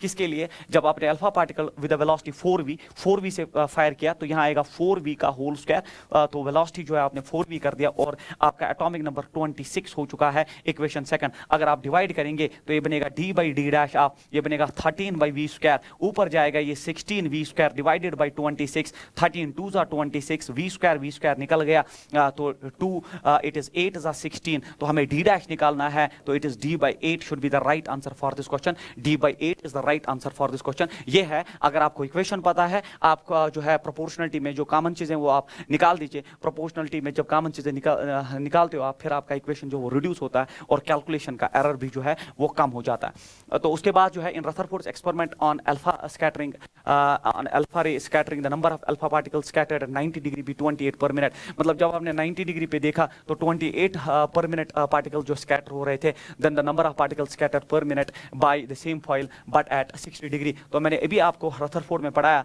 that number of particles scattered per unit time, that's number of particles scattered per unit time जो होता है वो inversely proportional to sine raised power 4 theta by 2। हम पीछे पढ़ चुके हैं, ऐसा रिलेशन है। तो पहले आप देख लीजिए 28 पार्टिकल्स स्कैटर हो रहे हैं, 28 पार्टिकल्स। अब आपको नंबर निकालना है, क्योंकि इनवर्स प्रोपोर्शनलिटी है, मैं यहीं पे वैल्यू ड्रॉप करूंगा। 28 पार्टिकल्स 90 डिग्री पे स्कैटर हुए, तो 28 पार्टिकल्स का जो है वो नीचे आ जाएगा 90 डिग्री पे। अब मुझे बोलो, जब आप 90 डिग्री यहां ड्रॉप करोगे तो 90 डिग्री जो है डिवाइड बाय 2 होता है 45। तो ये साइन ऑफ, तो मैं यहां लिखूं 28 के लिए it is sine raise power 4, but ये 45 डिग्री के लिए हो जाएगा। और फिर n हमें निकालना है जब आप 60 डिग्री, बट 60 डिग्री का ऊपर आ जाएगा 60/30, 60/2 इट इज 30, तो ये हो गया साइन रेज पावर 4, बट ये 30 डिग्री यहाँ पे आ जाएगा एंगल। अब हमें n निकालना है, तो 28 divided by n is equal, sine of 30 होता है 1/2 रेज्ड पावर 4 है, साइन ऑफ 45 होता है 1/√2 रेज्ड पावर आपका 4 हो गया। तो इसको थोड़ा सॉल्व करते हैं,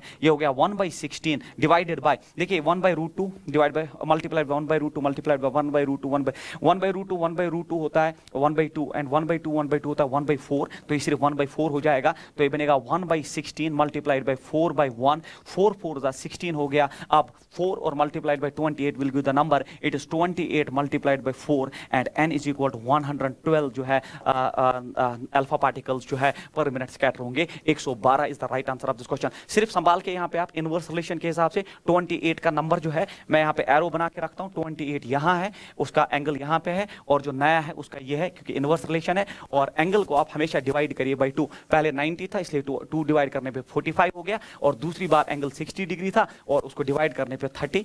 ये भी एक एक्सपेक्टेड क्वेश्चन आपके एंट्रेंस में रहता है। उसके बाद जो है the number of different wavelengths may be observed in the spectrum from a hydrogen sample if the atoms are excited to the third excited state. देखिए थर्ड एक्साइटेड स्टेट पे एक्साइट आपने किया, तो मैं फिर से आपके लिए बनाता हूं, ये n इक्वल 1 है जिसको आप ग्राउंड स्टेट कहते हैं, जो मैंने पीछे आपको कंसेप्ट्स में पढ़ा दिया। ये ग्राउंड स्टेट है, इसको फर्स्ट एक्साइटेड स्टेट कहते हैं, तो इसके लिए n2 है। इसको सेकंड एक्साइटेड स्टेट कहते हैं, इसके लिए n3 है। इसको थर्ड एक्साइटेड स्टेट, ये फर्स्ट एक्साइटेड, तो मैं लिखूं इसको फर्स्ट एक्साइटेड स्टेट कहते हैं, ठीक है, ये बनाना चाहिए। इसको सेकंड एक्साइटेड स्टेट कहेंगे, इसको थर्ड एक्साइटेड स्टेट कहेंगे, उसके लिए n4 है। अब आप क्वेश्चन को रीड करिए, अब आप क्वेश्चन को एक बार रीड करिए। हमने लिखा है the number of different wavelengths may be observed in the spectrum, तो इमिशन स्पेक्ट्रम में कितनी वेवलेंथ्स आएंगी from a hydrogen atom if the atoms are excited to the third excited state. तो बच्चा जब थर्ड पढ़ता है तो वो बोलता है n3 है, बट बच्चे थर्ड एक्साइटेड स्टेट का मतलब होता है, थर्ड एक्साइटेड स्टेट का मतलब वो कहना चाहता है n आपके पास 4 है और फोर्थ शेल से इलेक्ट्रॉन नीचे गिरा है, तो थर्ड एक्साइटेड स्टेट का मतलब n जो है वो 4 है, और फिर नंबर ऑफ फोटॉन्स इमिटेड जो है, नंबर ऑफ फोटॉन्स इमिटेड जो है, number of photons emission spectrum में कितने दिखेंगे, तो मैंने आपको पढ़ा के रखा है it's n into n-1 divided by 2। अब आप वैल्यू ड्रॉप करिए, n का वैल्यू 4, तो यहाँ पे आप थर्ड पढ़ के जो है आप जो है अगर आपने n3 कर दिया तो गलत आ जाएगा, बट थर्ड एक्साइटेड स्टेट मतलब n इज इक्वल 4, तो ये हो गया 4 - 1 divide by 2, 2 2s are 4 and 2 into 3 होता है 6 लाइन्स जो है वो इमिट होंगी, तो option number 4 is the right answer of this question. इस चीज का आप ख्याल रखिए। उसके बाद आपका क्वेश्चन नंबर नेक्स्ट जो है that is when hydrogen atom excites emits a photon of wavelength of energy this, very important question, ये बड़ा इंपॉर्टेंट क्वेश्चन है। तो अगर आपका हाइड्रोजन एटम इमिट करता है फोटोन इस एनर्जी का, it's angular orbital angular momentum changes by, ये बड़ा इंपॉर्टेंट क्वेश्चन है बच्चे। तो इसमें मैं आप वापस डायग्राम में जाऊंगा, जो अभी हम बना चुके हैं, आप दूसरी बार बनाने से जो बेटर है इसी में एक्सप्लेन करें। पहले शेल में एनर्जी होता है -13.6 इलेक्ट्रॉन वोल्ट, पहले 4-5 शेल्स का एनर्जी जबान याद होना चाहिए बच्चों, ये भी एक इंपॉर्टेंट चीज है। दूसरे शेल का एनर्जी टोटल एनर्जी -3.4 होता है, तीसरे का होता है -1.51 इलेक्ट्रॉन, चौथे का होता है -0.85 इलेक्ट्रॉन वोल्ट। जैसे मैंने याद किया आप भी याद करके जाओ, क्योंकि वहां डिराइव करने से बेटर है अगर 2-4 याद करते हो, क्योंकि क्वेश्चन वहीं से पूछा जाएगा। और अब आप इसमें देख लो, अगर आप गैप देखोगे बच्चों, अगर आप गैप देखोगे तो यहाँ -13.6 है, यहाँ -3.4 है, तो जो गैप है वो 10.2 इलेक्ट्रॉन वोल्ट्स की है। और फिर अगर आप देखोगे यहाँ -13.6 है, -1.5, तो अगर आप देखोगे ये 12 पॉइंट समथिंग आता है। एनर्जी गैप जो इन दो शेल्स में है 12.1 इलेक्ट्रॉन वोल्ट के करीब आता है। तो गैप जो है इन दो शेल्स में, ये देख लो आप, ये तो -3.4 या -13.6, 3.4 से निकाल के देख लो 10.2 बचा, 10.2 इन द सेम फैशन। ये -13.6 से -1.5, इसमें -1.5 है, तो 12.1 इलेक्ट्रॉन वोल्ट के करीब जो है गैप बच जाता है। सर आप हमें ऐसा क्यों पढ़ा रहे हैं? क्योंकि ऐसा रिक्वायरमेंट है क्वेश्चन में। When hydrogen atom emits a photon, एक फोटोन इमिट करता है मतलब ऊपर से नीचे गिरा है तब जाके इमिट फोटोन होता है, वरना एब्सॉर्ब होता है जब नीचे से ऊपर जाता है इलेक्ट्रॉन। तो emits a photon of energy, इस एनर्जी का फोटोन जो है वो इमिट करता है। अब मुझे बोलो इस एनर्जी का फोटोन जो इमिट करता है वो कहां से कर सकता है? मतलब वो गिरा है 12.1 एनर्जी का फोटोन इमिट करता है, मतलब N3 से वो गिरा है, कहां गिरा है? N1 में। ये इस क्वेश्चन की लैंग्वेज आपको समझ आनी चाहिए। तो जिस एनर्जी का वो फोटोन इमिट करता है उस एनर्जी के लिए 12.1 एनर्जी है, रिस्पांसिबल है कि इलेक्ट्रॉन नेसेसरली थर्ड शेल से फर्स्ट शेल में गिरना चाहिए। तो आपको जो है अपर शेल जो देना चाहता है N2 वो 3 देना चाहता है, और लोअर शेल जो N1 है वो 1 देना चाहता है। तो थर्ड से फर्स्ट में इलेक्ट्रॉन गिरा है। अब ये जो है आपको क्लियर हुआ होगा, it's angular orbital angular momentum changes by. देख लो बच्चों, ऑर्बिटल एंगुलर मोमेंटम का चेंज होता है del n into h/2π, क्योंकि हम पढ़ चुके हैं Bohr's quantization condition, angular momentum होता है इंटीग्रल मल्टीप्लाई h/2π। अब चेंज बोल रहा है तो मैंने del l लिखा, तो n में भी चेंज आना चाहिए क्योंकि h/2 कांस्टेंट है। अब वो कहां से गिरा है? 3 से 1 में गिरा है, क्योंकि हम अभी डिस्कस कर चुके हैं 3 से 1 में ही गिरा है। तो चेंज के लिए मैं लिखूंगा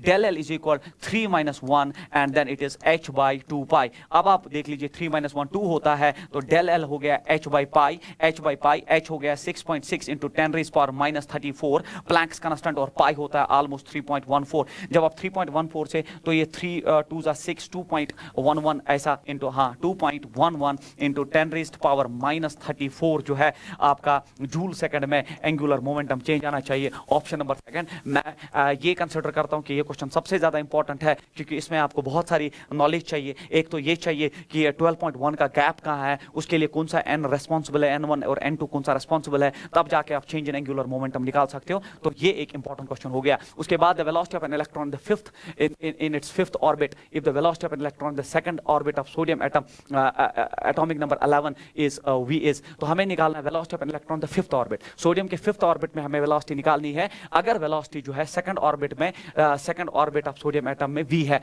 तो स्पीड जो है वेलोसिटी निकालनी है। तो आपको वेलोसिटी के लिए मेरे बच्चे, वेलोसिटी के लिए इक्वेशन मैंने आपको पढ़ा के रखा, इट इज 2.19 इंटू 10⁻6 इंटू 10⁻6, फिर मैंने लिखा था यहाँ पे z by n। तो दिस प्रोपोर्शनलिटी इज इंपॉर्टेंट, क्योंकि हमारा एटॉमिक नंबर जो है वो दोनों सूरतों में सेम है, दोनों सूरतों में सेम है, क्योंकि सोडियम के फिफ्थ और सोडियम के सेकंड में दे चुका है, फिफ्थ में निकालना है। तो 2.19 इंटू 10⁻6 z सारा कंस्टेंट है, तो v जो है इनवर्सली प्रोपोर्शनल 10 हो गया। अब आप देख लो कितना आसान हो गया, फिफ्थ में निकालना है, सेकंड में v दिया है और इनवर्सली प्रोपोर्शनल है, तो फिफ्थ यहां आ जाएगा और सेकंड का यहां आ जाएगा 2, क्योंकि इनवर्सली प्रोपोर्शनल फिफ्थ में स्पीड निकालनी है, तो उसका फिफ्थ शल यहां आ जाएगा, क्योंकि इनवर्सली प्रोपोर्शनल 10 है। सेकंड में जो है बच्चे, सेकंड में हमारा स्पीड v है और उसका शल मैंने ऊपर कर दिया, तो v5 हो गया बराबर 2/5 of v is the right answer of this question. ये है इसके पीछे कहानी, 2/5 of v is the right answer of this question. तो ये है, अगर आपको इक्वेशंस पता है, प्रोपोर्शनलिटी पता है, जो मैंने पहले ही बोल दिया, प्रोपोर्शनलिटीज आर वेरी इंपॉर्टेंट,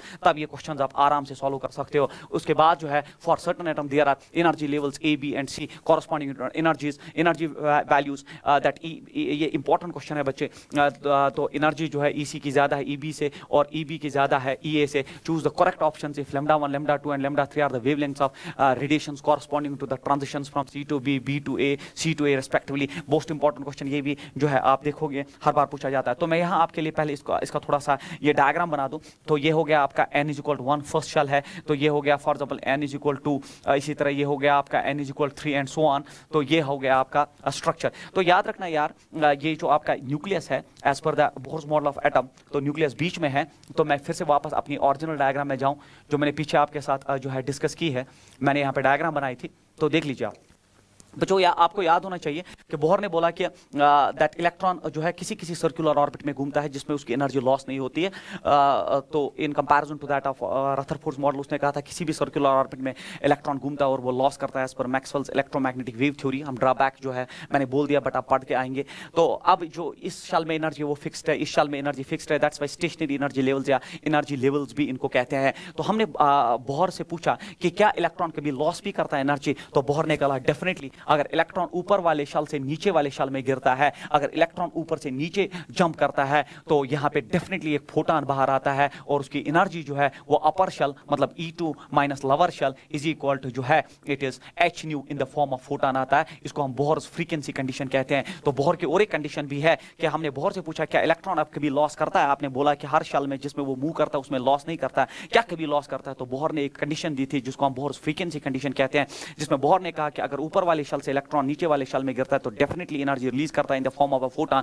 और वो उसकी एनर्जी कितनी होती है, वो होती है upper shell energy minus lower shell energy is equal to h nu, क्योंकि फोटॉन का एनर्जी होता है Planck's constant multiplied by frequency. तो उसी हिसाब से बच्चे ये क्वेश्चन जो है डिजाइनड है और यही हम डिस्कस करने जा रहे हैं। तो अब आप देख लीजिए कि for a certain atom there are energy levels A, B and C। अब यहाँ पे जो इस क्वेश्चन में एनर्जी लेवल्स को A, B, C से डिनोट किया गया, तो मैं एनर्जी लेवल्स फिर से बना रहा हूं, बट एनर्जी लेवल्स में सबसे इंपॉर्टेंट है ये एनर्जी लेवल A है, ये B है, ये C है। और अपर एनर्जी लेवल जो है उसका एनर्जी EC ज्यादा है EB से, और EB का ज्यादा है जो है E1। ये हो गया एनर्जी लेवल्स का बनाने का तरीका।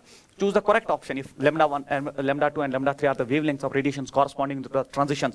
देख लीजिए ट्रांजिशंस को देख लीजिए उस हिसाब से। C2B जो है C2B ट्रांजिशन में वेवलेंथ λ1 इमिट होती है। C2B में जो वेवलेंथ इमिट होती है उसका वेवलेंथ λ1 है। इसी तरह मेरे बच्चे B2A जो है B2A हो गया ये, उसमें जो वेवलेंथ इमिट होती है दैट इज λ2। और फिर C2A जो है जो ट्रांजिशन हुआ है उसमें वेवलेंथ इमिट हुआ है λ3। हमें बोलना है इन तीन में रिलेशनशिप क्या है। तो अब आप जो है बोहर्स फ्रीक्वेंसी कंडीशन यूज करके आपके लिए मैं लिखता हूं, हम यूज करते हैं Bohr's, it is called as Bohr's frequency condition. तो अगर ये मैं पीछे छोड़ गया हूं बट यहां पे मैं ऐड कर रहा हूं frequency condition. Sir Bohr's frequency condition क्या कहता है? बोहर्स फ्रीक्वेंसी कंडीशन कहता है कि upper energy level minus lower energy level is equal to h nu, where h nu is the energy of photon emitted photon. तो उस हिसाब से अब हम इसको लिखना जो है ड्रा करना स्टार्ट करेंगे। तो अगर मैं लिखूं यहाँ पे देखिए EC माइनस EB, अगर मैं लिखूं EC माइनस EB तो यह आ जाएगा h न्यू, और h न्यू होता है बराबर HC बाय लैम्डा, क्योंकि frequency is inversely proportional to lambda, तो मैं लिख सकता हूं HC बाय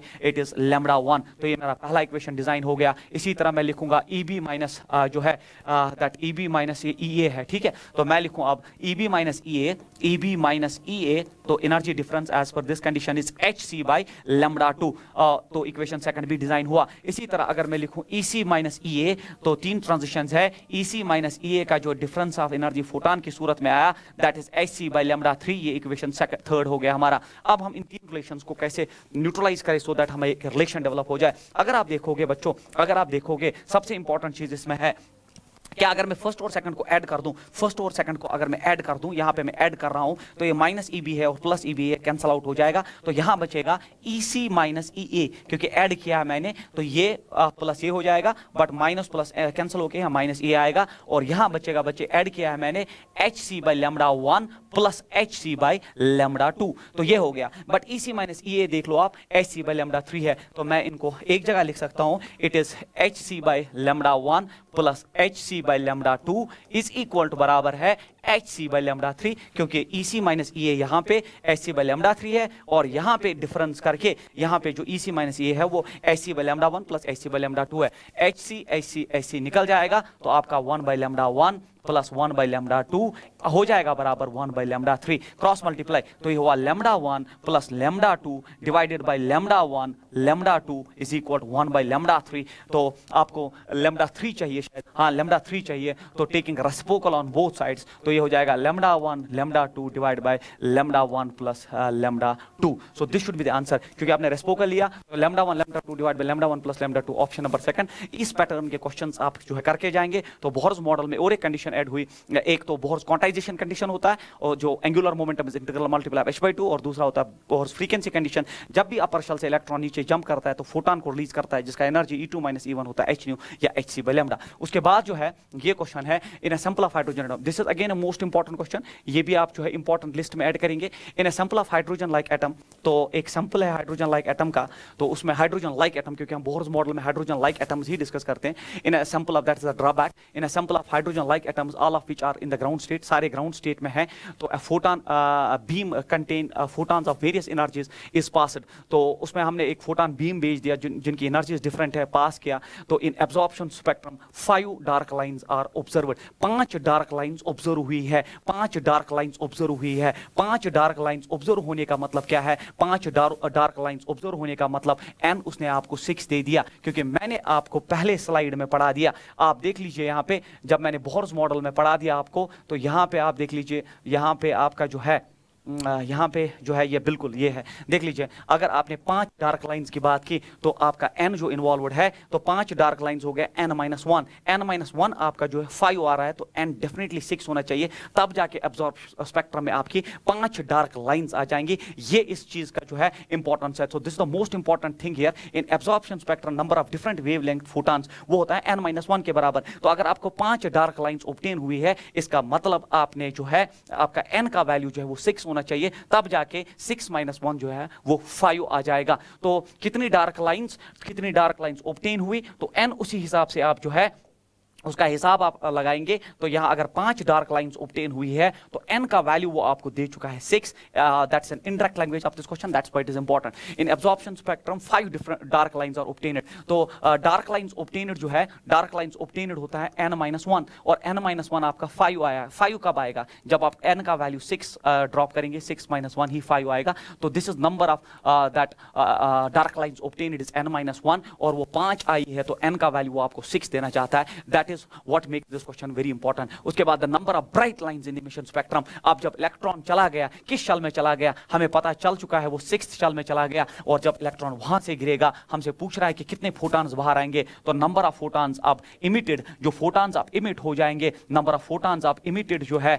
वो कितना हो जाएगा? It is n into n-1 divided by 2। n का वैल्यू 6 आ चुका है, 6-1 divided by 2, 2 3s are 6, and then 3, 6-1 is 5, 5 3s are 15 is is the right answer of this question. तो 15 लाइंस बाहर आएंगे। तो ये क्वेश्चन मोस्ट इंपॉर्टेंट माना जाएगा क्योंकि इसमें एब्जॉर्प्शन स्पेक्ट्रम और इमिशन स्पेक्ट्रम जो है मिला के पूछा है। तो 5 डार्क लाइंस ऑब्टेन करने का मतलब n का वैल्यू 6। अगर वो बोलता 4 डार्क लाइंस ऑब्टेन हुई है तो n का वैल्यू 5, क्योंकि 5 - 1 4। अगर वो बोलता 8 डार्क लाइंस ऑब्टेन हुई है तो n का वैल्यू 9, क्योंकि 9 - 1 8 होता है। ये इस क्वेश्चन की लैंग्वेज जो है आपको अंडरस्टैंड करनी पड़ेगी। n आपके पास आ गया, फिर वो आपसे पूछेगा इमिशन स्पेक्ट्रम में कितने फोटॉन्स बाहर आए। So this makes it important. उसके बाद स्टेशनरी हाइड्रोजन एटम, ये हो गया रिकॉइल बेस्ड। तो मैंने हर एक पैटर्न का क्वेश्चन इस सीरीज में रखा है, that makes it more important. वही इसको इंपॉर्टेंट बना रहा है बच्चे, स्टेशनरी हाइड्रोजन एटम। तो जब वो स्टेशनरी हाइड्रोजन एटम की बात कर रहा है तो वो कहना चाहता है कि इनिशियल मोमेंटम 0 है। तो ये है बच्चे स्टेशनरी हाइड्रोजन एटम का जो महत्व है। क्यों कहना चाहता है? Stationary hydrogen atom emits a photon, एक फोटॉन को इमिट कर रहा है। अब जो फोटॉन जाएगा तो ये फोटॉन बाहर जा रहा है, तो फोटॉन का तो मोमेंटम होता है। फोटॉन आगे गया किसी मोमेंटम से तो आपके हाइड्रोजन एटम को भी उसी मोमेंटम से रिकॉइल करना पड़ेगा, इसको रिकॉइल करना पड़ेगा, क्योंकि इनिशियल मोमेंटम 0 है। फाइनल मोमेंटम 0 होने के लिए जिस मोमेंटम से फोटॉन आगे जाएगा उसी मोमेंटम से इस एटम को रिकॉइल करना पड़ेगा, सो दैट आपका फाइनल मोमेंटम भी 0 होना चाहिए। This is as per law of conservation of momentum. बहुत इंपॉर्टेंट क्वेश्चन है बच्चे। तो ये हुआ stationary hydrogen atom emits photon corresponding to the first line of Lyman series. जब फर्स्ट लाइन उसने कहा तो n1 1 दिया और n2 2 दिया, first line of Lyman series. If r is the Rydberg constant and m is the mass of the atom, इस atom का mass m है, तो हमें बोलो then the velocity acquired by the atom is neglect energy absorbed by photon. तो ये जो किस वेलोसिटी से पीछे रिकॉइल करेगा, ये हमारा क्वेश्चन जो है बहुत इंपॉर्टेंट है। ट्रेंड में चल रहा है अभी आपके नीट में कि रिकॉइलिंग ऑफ एटम वो पूछ रहा है, और मैंने पूरा लॉजिक समझा दिया। इनिशियली स्टेशनरी एटम है, इनिशियल मोमेंटम 0 है, फाइनली फोटॉन आगे निकला, इसको रिकॉइल करना पड़ेगा उसी मोमेंटम से, फाइनल मोमेंटम को भी 0 बनाने के लिए। This is as per law of conservation of momentum. तो सॉल्यूशन में हम क्या लिखेंगे बच्चों? सॉल्यूशन में लिखेंगे कि मास और ये रिकॉइल स्पीड जो है, क्योंकि मोमेंटम होता है मास इनटू वेलोसिटी, तो मैं लिखूंगा इसका मोमेंटम जो है वो मोमेंटम ऑफ फोटॉन के बराबर होना चाहिए, और मोमेंटम ऑफ फोटॉन होता है h बाई लैम्डा, क्योंकि लैम्डा या e बाई c भी मैंने बोला था, बट यहाँ लैम्डा की स्टोरी है क्योंकि लैम्डा में ही बात की है, तो लाइमन सीरीज की बात की है। तो अब मैं लिख सकता हूँ mass into velocity it is h into 1 by lambda. अब 1 बाई लैम्डा तो अभी आप जानते हैं, हमने अभी लाइमन सीरीज के लिए h इनटू 1 बाई लैम्डा, क्योंकि ये हाइड्रोजन एटम की कहानी है, तो r z स्क्वायर हो गया 1, then it is 1 by 1 square minus 1 by 2 square. ये इसकी कहानी है, 1 by 1 square minus 1 by 2 square. 1 by 1 square क्योंकि फर्स्ट लाइन की बात चल रही है, तो पहला शल 1 है और दूसरा 2 है। तो अब मुझे बोलो, मैं लिख सकता हूं इसको mass into velocity is equal, ये हो गया HR, क्योंकि Z 1 हो गया बच्चे, हाइड्रोजन एटम है, और फिर ये हो गया 1 बाई 1 माइनस 1 बाई 4, तो ये हुआ 3 बाई 4, ये हुआ mv is equal HR and then it is 3 by 4। तो v चाहिए बच्चे, तो ये हुआ 3HR divide by 4m should be the right answer of this question. 3HR divide by 4m is the right answer of this question. ऐसे question किया जाता है, believe me this the most important question, क्योंकि recoiling of atom, और मैंने gun and bullet system से ये आपको पीछे थ्योरी में भी और इस न्यूमेरिकल में भी एक्सप्लेन किया। उसके बाद है न्यूक्लियस। तो ये हो गया हमारा स्ट्रक्चर ऑफ एटम, जिसमें मैंने रदरफोर्ड से लेके बोहर से लेके हर एक पैटर्न, हर एक फॉर्मूला आपके साथ डिस्कस किया, और हर एक क्वेश्चन जो इसमें पूछा जा सकता है। सबसे इंपॉर्टेंट वेटेज में देना चाहूंगा रदरफोर्ड में, आपका जो है इंपैक्ट पैरामीटर या आपका number of particles scattered per unit time important होता है, और नंबर सेकंड जो बोहर्स मॉडल ऑफ एटम में अगर आप देखोगे प्रोपोर्शनलिटी जो है हर एक क्वांटिटी की बहुत इंपॉर्टेंट है, Z और N की, और नंबर सेकंड जो है रिकॉइलिंग ऑफ एटम पे भी क्वेश्चन पूछा जा सकता है। उसके बाद आपका जो है इसमें दूसरा हेडिंग जो है न्यूक्लियस, यहां से भी आप एक्सपेक्ट कर सकते हो न्यूक्लियस से, बाइंडिंग एनर्जी से क्वेश्चंस। अब न्यूक्लियर रेडियस जो होता है कि आप बीच में न्यूक्लियस है बच्चे, this is nucleus and these are the shells. तो अब जो न्यूक्लियस का जो रेडियस होता है, वो रेडियस हम इस इक्वेशन से डेवलप करते हैं, that radius of an atom R is equal it's R naught a raised power 1/3, where a is called as mass number. इस चीज का ख्याल रखेंगे। R naught is a constant, और इस R नॉट ये actually distance of closest approach होता है, ये 1.2 या 1.3 फर्मी होता है। फर्मी 1 फर्मी आप जानते हैं, it is 10 raise power -15 metre, इसका ख्याल रखिए, या इसको फेम्टोमीटर भी कहते हैं। तो रेडियस का इक्वेशन है, आप किसी भी न्यूक्लियस का रेडियस निकालना चाहते हैं, रेडियस ऑफ द न्यूक्लियस आप निकालना चाहते हैं। अब एटम की कहानी खत्म हुई, अब न्यूक्लियस की बात चल रही, सिर्फ न्यूक्लियस की बात, दैट्स व्हाई ऊपर न्यूक्लियस लिखा है। अब रेडियस हर एक न्यूक्लियस का होता है R नॉट, एक कांस्टेंट है, और ये 1.2 फर्मी है, a rays power 1/3। Sir a क्या है? तो मैं आपको बोल दूं, a जो है ये मास नंबर होता है, इट इज मास नंबर। इसका ख्याल रखिए कि कितने न्यूक्लियॉन्स उसके अंदर है, ये इंपॉर्टेंट है। उसके बाद वॉल्यूम ऑफ न्यूक्लियस जो है, remember that volume of nucleus होता है डायरेक्टली प्रोपोर्शनल टू ए, क्योंकि वॉल्यूम होता है 4/3 पाई आर क्यूब। जब आप 4/3 पाई आर क्यूब इसको क्यूब करेंगे तो यहाँ क्यूब आने से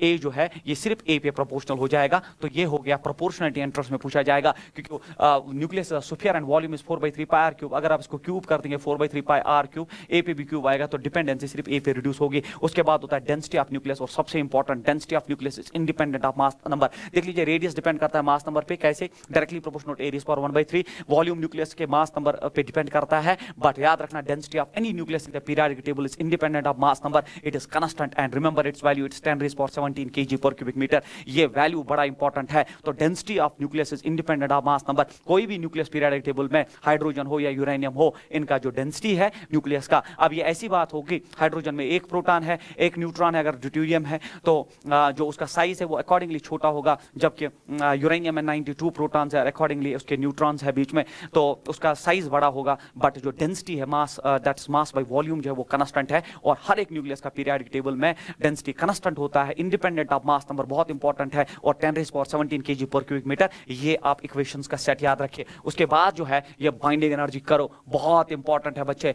binding energy and binding energy करो जो है बहुत इंपॉर्टेंट होता है। अब ये बाइंडिंग एनर्जी क्या होता है? पहले बाइंडिंग एनर्जी ऐसी बात होगी, अगर आप एक इंडिविजुअल न्यूक्लियस की बात करें, इंडिविजुअल न्यूक्लियस जिसमें न्यूक्लियॉन्स होते हैं, प्रोटॉन्स एंड न्यूट्रॉन्स होते हैं, हमने हमेशा देखा कि उस न्यूक्लियस का मास कम होता है in comparison to the nucleons. मतलब अगर एक न्यूक्लियस को आप तोड़ेंगे, फिर चूंकि न्यूक्लियस बना होता है प्रोटॉन्स और न्यूट्रॉन्स का, न्यूक्लियस के अंदर तो प्रोटॉन्स और न्यूट्रॉन्स होते हैं, protons are positively charged and neutrons are neutral, whiles electron जो एक्सटर्नल पार्ट है, और न्यूक्लियस की बात हम कर रहे हैं भी। तो अगर आप एक प्रोटॉन के न्यूक्लियॉन्स को अलग से जो है उनके मास को देखेंगे, मतलब प्रोटॉन्स जितने हैं उनका मास ऐड करेंगे, न्यूट्रॉन्स जितने हैं उनका मास ऐड करेंगे, तो ऐड करके जो वो मास है वो हमेशा न्यूक्लियस से ज्यादा होता है। इसका मतलब कुछ मास तो गायब हो गया है न्यूक्लियस के बनने में, उसको हम मास डिफेक्ट कहते हैं। और आइंस्टाइन कहता है अगर आप उसको सी स्क्वायर से मल्टीप्लाई करेंगे वो आपको देगा कि कितनी एनर्जी इमिट हुई है, जिसको हम बाइंडिंग एनर्जी कहते हैं, या कितनी एनर्जी देनी है उस न्यूक्लियस को स्प्लिट करने में, उसके न्यूक्लियॉन्स में, उसी एनर्जी को बच्चों हम बाइंडिंग एनर्जी कहते हैं। So binding energy is that energy with which the nucleons are bound in the nucleus, और it is that energy which if given back to the nucleus will split into its nucleons.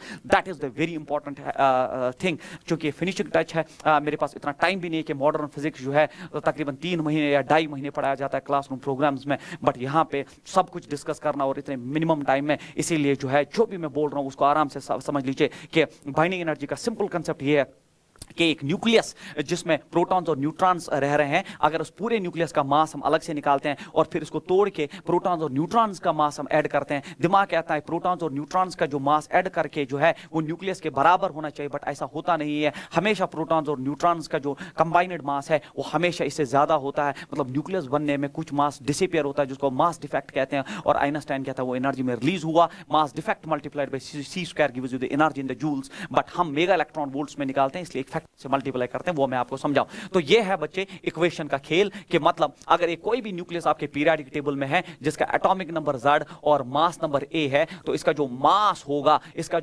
होगा वो कम होता है in comparison to the nucleon जिनसे बना है। तो वही मैंने लिखा है, एक न्यूक्लियस है आपका, और अब आप इसको न्यूक्लियॉन्स में ब्रेक करो तो ये प्रोटॉन्स में होगा और न्यूट्रॉन्स में होगा। प्रोटॉन कितने हैं? प्रोटॉन है Z into P, क्योंकि Z उसका नंबर है, proton number multiplied by P। और फिर न्यूट्रॉन कितने हैं? न्यूट्रॉन हो गया मास नंबर माइनस दिस, तो ये हो गया प्लस A माइनस Z, ये हो गए न्यूट्रॉन्स मल्टीप्लाइड बाय दैट जो है एक न्यूट्रॉन का मास। तो जो यहां डिफरेंस डेवलप हो जाएगा, तो इसका मास जो है इनका जो है कॉन्स्टिट्यूएंट पार्टिकल्स न्यूक्लियॉन्स का मास जो है वो हमेशा न्यूक्लियस से ज्यादा होगा, और इसमें जो डिफरेंस होगा जिसको मास डिफेक्ट कहते हैं। तो मास डिफेक्ट कैसे निकालेंगे? मास डिफेक्ट मतलब हो गया इसका मास प्लस इसका मास, ये ज्यादा होगा, फिर माइनस किससे? इसका मास, तो वही हो गया that is Z times mass of proton plus A minus Z mass of neutron. ये हो गया इंडिविजुअल न्यूक्लियॉन्स का मास, प्रोटॉन्स और न्यूट्रॉन्स का मास, माइनस mx। क्यों? क्योंकि ये मास हमेशा न्यूक्लियस से ज्यादा होता है, तो माइनस मास ऑफ न्यूक्लियस, इसको हम मास डिफेक्ट कहते हैं। और फिर आइंस्टाइन कहता है कि वहां अगर इस मास डिफेक्ट को हम सी स्क्वायर से मल्टीप्लाई करेंगे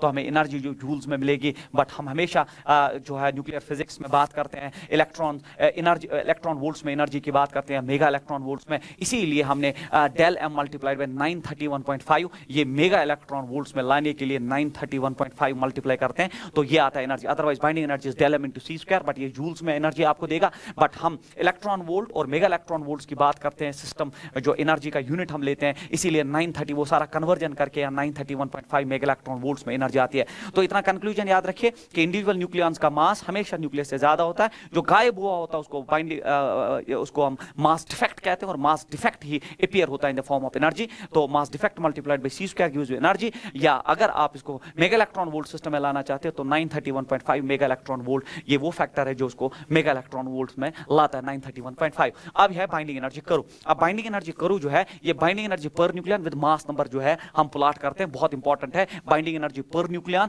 विद मास नंबर, क्योंकि बाइंडिंग एनर्जी हमें स्टेबिलिटी का कंसेप्ट नहीं देता, it is binding energy per nucleon. Her nucleon के हिस्से में कितनी एनर्जी आ रही है वो स्टेबिलिटी जो है हमें एक्सप्लेन करता है in comparison to binding energy. मैं ऐसे क्लासरूम में समझाता हूं कि मतलब अगर एक पेरेंट के पास 1 करोड़ की प्रॉपर्टी और उसके 2 बच्चे हैं तो अब उनका जो हिस्सा आ जाएगा वो 50-50 लाख आएगा। फिर दूसरा पेरेंट है उसके पास भी 1 करोड़ की प्रॉपर्टी है मगर उसके 4 बच्चे हैं तो हर एक की प्रॉपर्टी जो है 25-25 लाख है। ज्यादा स्टेबल सिस्टम कौन होगा? जिसके पास 50-50 है। मतलब ये it is not a binding energy, इसके पास भी 1 करोड़ है जिसके 2 बच्चे हैं और इसके पास भी 1 करोड़ है जिसके 4 बच्चे हैं। बट इंपॉर्टेंट ये है शेयर कितना है, जिसके पास 2 बच्चे हैं उसको 50-50 लाख, वो बच्चे ज्यादा स्टेबल होंगे, और जिसके पास 1 करोड़ है बट 4 बच्चे हैं या 6 बच्चे हैं उनका शेयर भी कम है। तो it is not binding energy. 1 crore is not important, हमें देखना है उसके बाद जो वो बढ़ जाएगा वो कितने हैं। तो binding energy per nucleon is important which gives us the stability, not binding energy. तो अगर किसी न्यूक्लियस की बाइंडिंग एनर्जी ज्यादा है उसे स्टेबिलिटी का इफ हमें क्राइटेरिया जो है हम उस पर डिसाइड नहीं कर सकते कितना स्टेबल है। हमें बाइंडिंग एनर्जी पर न्यूक्लियन जो उसके अंदर प्रोटॉन्स और न्यूट्रॉन्स हर एक के हिस्से में कितनी प्रॉपर्टी आ रही है that establish the stability of the nucleus. This is very important. तो यही मैंने लिखा that binding energy per nucleon आपने पढ़ा होगा मेगा इलेक्ट्रॉन वोल्ट यूनिट्स में versus mass number. Mass number आप जानते हैं ना, मास नंबर जो है that is number of protons plus number of neutrons. इसीलिए स्केल को लंबा कर दिया तो 0 to 50 मतलब 50 मास नंबर तक जो है, या 0 to 40 आप ले सकते हैं, फिर 40-40 ऐड करेंगे तो वो कैल्शियम 20-40 के लिए 40 होता है उसका मास नंबर। तो ये मास नंबर और ये बाइंडिंग एनर्जी पर न्यूक्लियन कोई पूछे तो मैंने समझा दिया। तो हमने जब इसका ये ग्राफ देखा तो इस शेप का आता है, ये जो है ये डाटा ऑब्टेन्ड ग्राफ है, ये लोगों ने किया है इस पे काम और फिर ये ऑब्टेन हुआ है। तो इसे ये पता चलता है कि जैसे जैसे आपका मास नंबर इनिशियली बढ़ना स्टार्ट करता है तो बाइंडिंग एनर्जी पर न्यूक्लियन बढ़ता है। सबसे स्टेबल न्यूक्लियस पीरियोडिक टेबल में आयरन है, आयरन 2656। याद रखना सबसे स्टेबल न्यूक्लियस जो पीरियोडिक टेबल में आयरन 2656 जिसका मास नंबर 26 है, जिसका एटॉमिक नंबर 26 है और मास नंबर 56 कि उसका बाइंडिंग एनर्जी पर न्यूक्लियन याद रखना बाइंडिंग एनर्जी पर न्यूक्लियन है इसमें 8.75 मेगा इलेक्ट्रॉन वोल्ट। ये heaviest stable nucleus periodic table में है। इससे नीचे अगर आप देखोगे जितने भी मास नंबर 56 से कम वाले मास नंबर जो है उनका बाइंडिंग एनर्जी पर न्यूक्लियन जो है वो कम है, और इसके आगे भी जो है बाइंडिंग एनर्जी पर न्यूक्लियन वो घटना स्टार्ट करता है। और 210 के बाद 210 जो है 210 के बाद जो है मास नंबर के न्यूक्लियन जो है उनका बाइंडिंग एनर्जी बहुत कम हो जाता है। जैसे यूरेनियम 92 जो है 236 या 238 का जो 7.6 मेगा इलेक्ट्रॉन वोल्ट है। तो मतलब सबसे ज्यादा बाइंडिंग एनर्जी इस रीजन में है, सबसे ज्यादा बाइंडिंग एनर्जी इस रीजन में है, इसीलिए सबसे ज्यादा स्टेबिलिटी यहाँ पे है क्योंकि बाइंडिंग एनर्जी पर न्यूक्लियन यहाँ सबसे ज्यादा है। तो यहाँ पे भी अनस्टेबिलिटी है और यहाँ पे भी अनस्टेबिलिटी, और ज्यादा अनस्टेबिलिटी 210 एटॉमिक नंबर के बाद जब आप मास नंबर के बाद जब आप जाना स्टार्ट करोगे तो ये फॉल होना स्टार्ट करेगा और ये स्टेबल रीजन है। यही एक्सप्लेन करता है बाइंडिंग एनर्जी करू ही एक्सप्लेन करता है फिशन और फ्यूजन। अब मुझे बोलो कि फ्यूजन क्यों होता है सर? फ्यूजन क्यों होता है? क्योंकि 2 लाइटर न्यूक्लियाई जो यहाँ 2 लाइटर न्यूक्लियाई है वो जो ऐड होना चाहते हैं और यहाँ की तरफ मास नंबर, क्योंकि इसका भी मास नंबर कम है इसका भी मास नंबर कम है, अगर ये जुड़ जाएंगे तो इनका मास नंबर बढ़ेगा। जब मास नंबर बढ़ेगा तो वो इस रीजन की तरफ शिफ्ट होगा, जब इस रीजन की तरफ शिफ्ट हो गया तो उसका बाइंडिंग एनर्जी पर न्यूक्लियन जो है वो बढ़ जाएगा। That explains why fusion takes place. In the same fashion कि फ्यूजन क्यों होता है? क्योंकि जो हैवियर न्यूक्लियस होते हैं जिनका मास नंबर ज्यादा होता है 210 से ज्यादा, उनका बाइंडिंग एनर्जी पर न्यूक्लियन कम है, इसीलिए अपने आप को डिवाइड करके इस रीजन में छोटे 2 न्यूक्लियाई में डिवाइड होना चाहता है। क्योंकि जब मास नंबर डिक्रीज होगा तो ये स्केल पे यहाँ की तरफ आएगा, जब स्केल पे यहाँ की तरफ आएगा तो इस रीजन में एंटर करने की कोशिश करेगा और ये बाइंडिंग एनर्जी पर न्यूक्लियन बढ़ने से इनकी स्टेबिलिटी बढ़ जाएगी। So this explains why fission and fusion takes place. Otherwise जब मैं क्लास में पूछता हूँ फिशन क्यों होता है तो बच्चा बोलता है सर फिशन में एक बड़ा न्यूक्लियस 2 लाइटर न्यूक्लियाई में ब्रेक होकर स्टेबिलिटी अचीव करना चाहता है। मैं पूछता हूँ फ्यूजन क्यों होता है, बोलते हैं 2 लाइटर न्यूक्लियाई कंबाइन होकर फ्यूज होकर स्टेबिलिटी। ये तो नॉनसेंस हो गया इन द फैशन के बड़ा भी अनस्टेबल है और 2 छोटे भी अनस्टेबल है, ये कौन सा लॉजिक हो गया? But this graph explains it beautifully कि यहाँ पे भी बाइंडिंग एनर्जी पर न्यूक्लियन कम है, ये मिल के वो बढ़ाना चाहते हो इस रीजन में जाना चाहते हैं, और यहाँ पे भी बाइंडिंग एनर्जी पर न्यूक्लियन कम है और ये ब्रेक होके इस रीजन में आना चाहता है। That explains Why fission and fusion takes place? Iron 2656 सबसे ज्यादा binding energy per nucleon carry करता है 8.75। अंदाजा करो एक न्यूक्लियन की एनर्जी 8.75, अब 56 मल्टीप्लाई करो उतनी बाइंडिंग एनर्जी है आयरन के पास। ये इसका हिडन कंसेप्ट है जो बहुत इंपॉर्टेंट है। और सबसे इंपॉर्टेंट बात ये याद रखना आप, तो रिएक्शन हमेशा उस तरफ चली जाती है। अगर फिशन का आप मोटिव देखेंगे या फ्यूजन का मोटिव देखेंगे कि बाइंडिंग एनर्जी पर न्यूक्लियन बढ़ना चाहिए, तो मतलब हमेशा रिएक्टेंट्स प्रोडक्ट की तरफ तब जाएंगे। ये रिएक्टेंट्स है प्रोडक्ट की तरफ गए, ये रिएक्टेंट है, ये प्रोडक्ट की तरफ तब जाता है जब बाइंडिंग एनर्जी पर न्यूक्लियन बढ़ता है। ये एक्सप्लेन करता है क्यों रिएक्टेंट्स जो है प्रोडक्ट्स की तरफ बढ़ना चाहते हैं, क्योंकि वो चाहते हैं कि अपना बाइंडिंग एनर्जी पर न्यूक्लियन जो है वो बढ़ाए। ये भी एक इंपॉर्टेंट चीज है जिस पे हम क्वेश्चन डिस्कस करेंगे। मतलब इन दोनों का काम है ये इस रीजन में घुस के बाइंडिंग एनर्जी पर न्यूक्लियन बढ़ाना। तो ये एक्सप्लेन करता है कि रिएक्शन फॉरवर्ड क्यों हो जाती है, रिएक्टेंट प्रोडक्ट में क्यों आना चाहते हैं। So this is the important thing about binding energy. उसके बाद याद रखना ये है आपका क्वेश्चन जो है a nucleus splits into two lighter. ये भी एक इंपॉर्टेंट क्वेश्चन है बच्चे,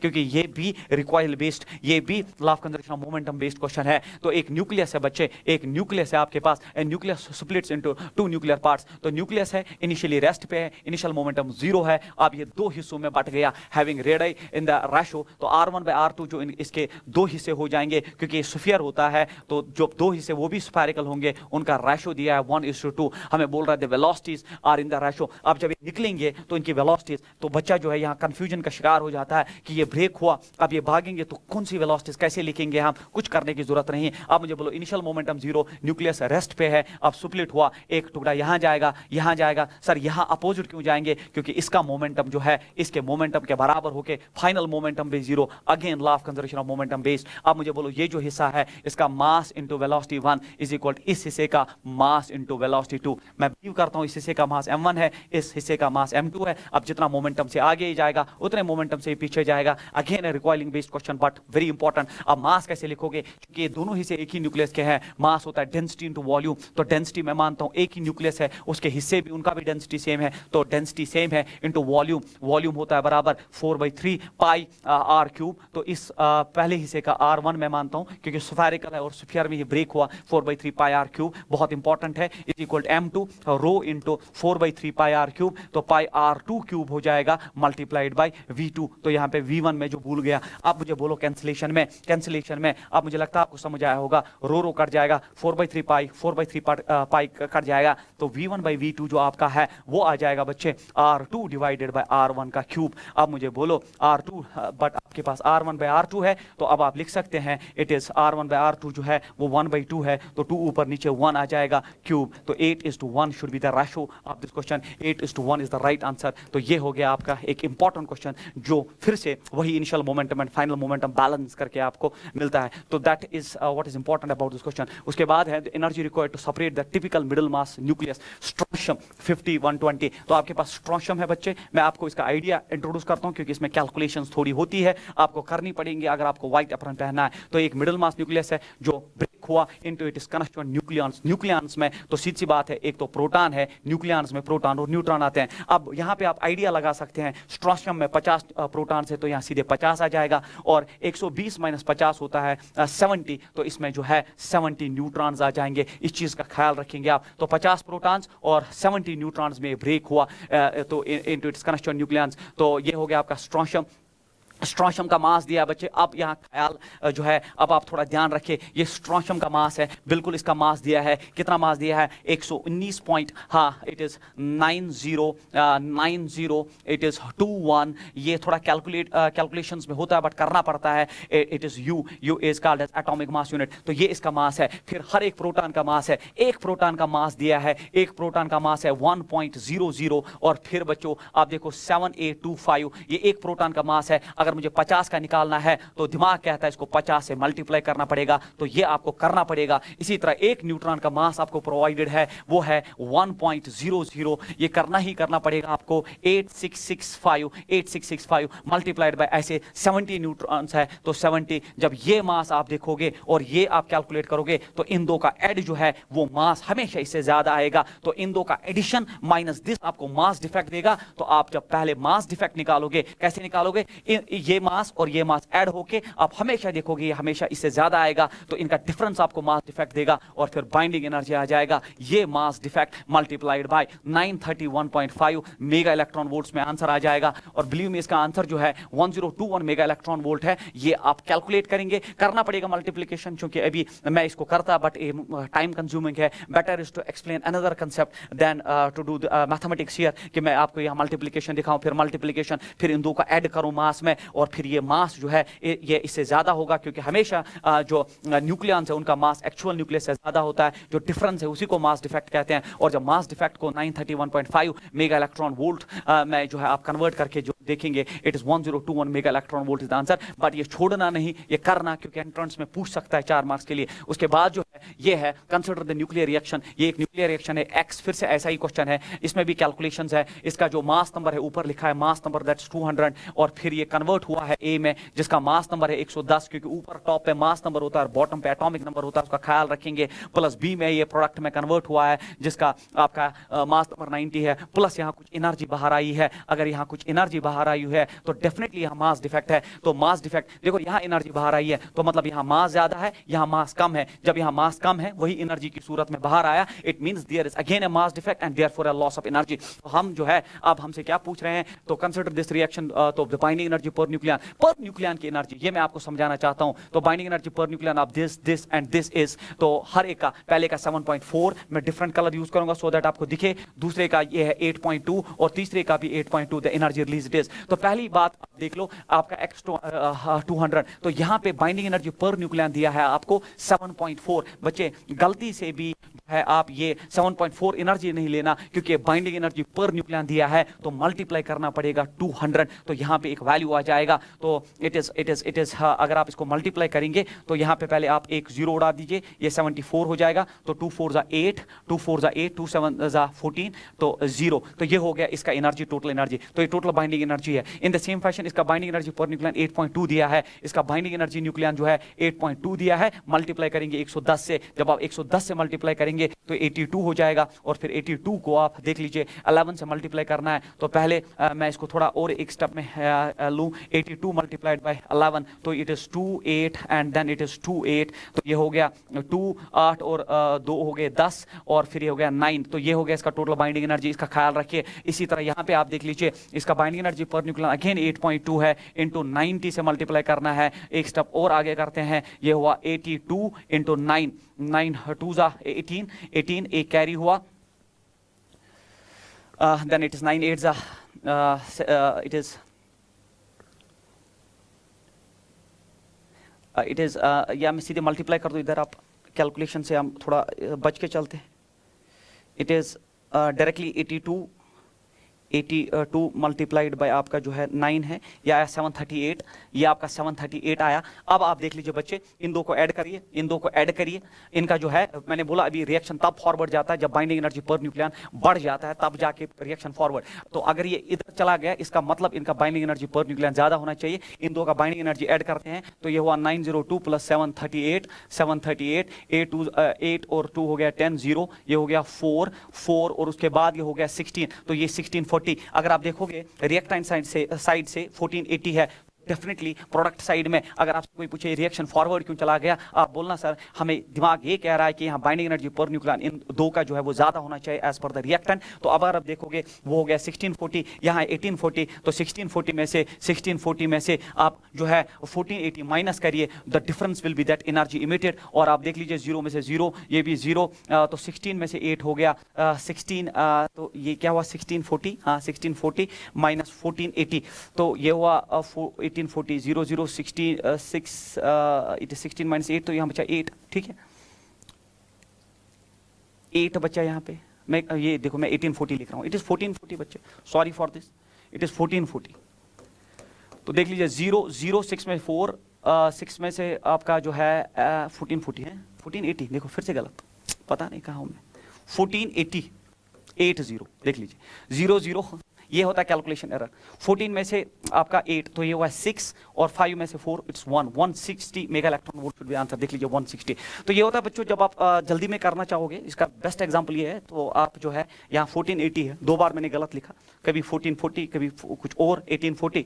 तो आप इसको कैलकुलेशंस में हमेशा इन चीज़ों का ध्यान रखिए, क्योंकि ये क्वेश्चन आपको 4 मार्क्स दिला सकता है। और सबसे इंपॉर्टेंट चीज़ अब आपको समझ आ गई कि अगर रिएक्टेंट प्रोडक्ट में जाना चाहता है तो क्यों जाना चाहता है, क्योंकि वो चाहता है बाइंडिंग एनर्जी पर न्यूक्लियन बढ़ जाए। दैट इज वाई इन दो का कंबाइंड बाइंडिंग एनर्जी जो है रिएक्ट प्रोडक्ट्स का वो जो है न्यूक्लियस से ज्यादा है। दैट्स वाई रिएक्शन जो है फॉरवर्ड सेंस में जाना चाहती है। ये केमिस्ट्री से लेके फिजिक्स में ट्रू है। उसके बाद ये एक इंपॉर्टेंट क्वेश्चन है जो हर बार मैं कराता हूं, binding energy per nucleon versus mass number for nuclear shown in the figure. तो आपका जो है बाइंडिंग एनर्जी पर न्यूक्लियन दिया गया है W, X, Y and Z four nuclear के लिए इंडिकेट इन द करो the process that will release energy. आपको बोलना है कि अगर बाइंडिंग एनर्जी पर न्यूक्लियन दिया गया है किसके लिए, W, X, Y and Z, तो आपको बोलना है वो प्रोसेस जिसमें एनर्जी रिलीज होगी। तो अब मैंने अभी आपके साथ न्यूमेरिकल में डिस्कस किया कि रिएक्शन तभी, रिएक्टेंट्स हमेशा प्रोडक्ट्स में तब जाते हैं जब बाइंडिंग एनर्जी पर न्यूक्लियन बढ़े। तो प्रोडक्ट्स का बाइंडिंग एनर्जी पर न्यूक्लियन बढ़ना चाहिए इन कंपैरिजन टू रिएक्शन, तभी उसी सूरत में जो है जो रिएक्शन फॉरवर्ड होगी। ये इसका कंसेप्ट है, याद रखिए। फिर से एक बार सुनिए,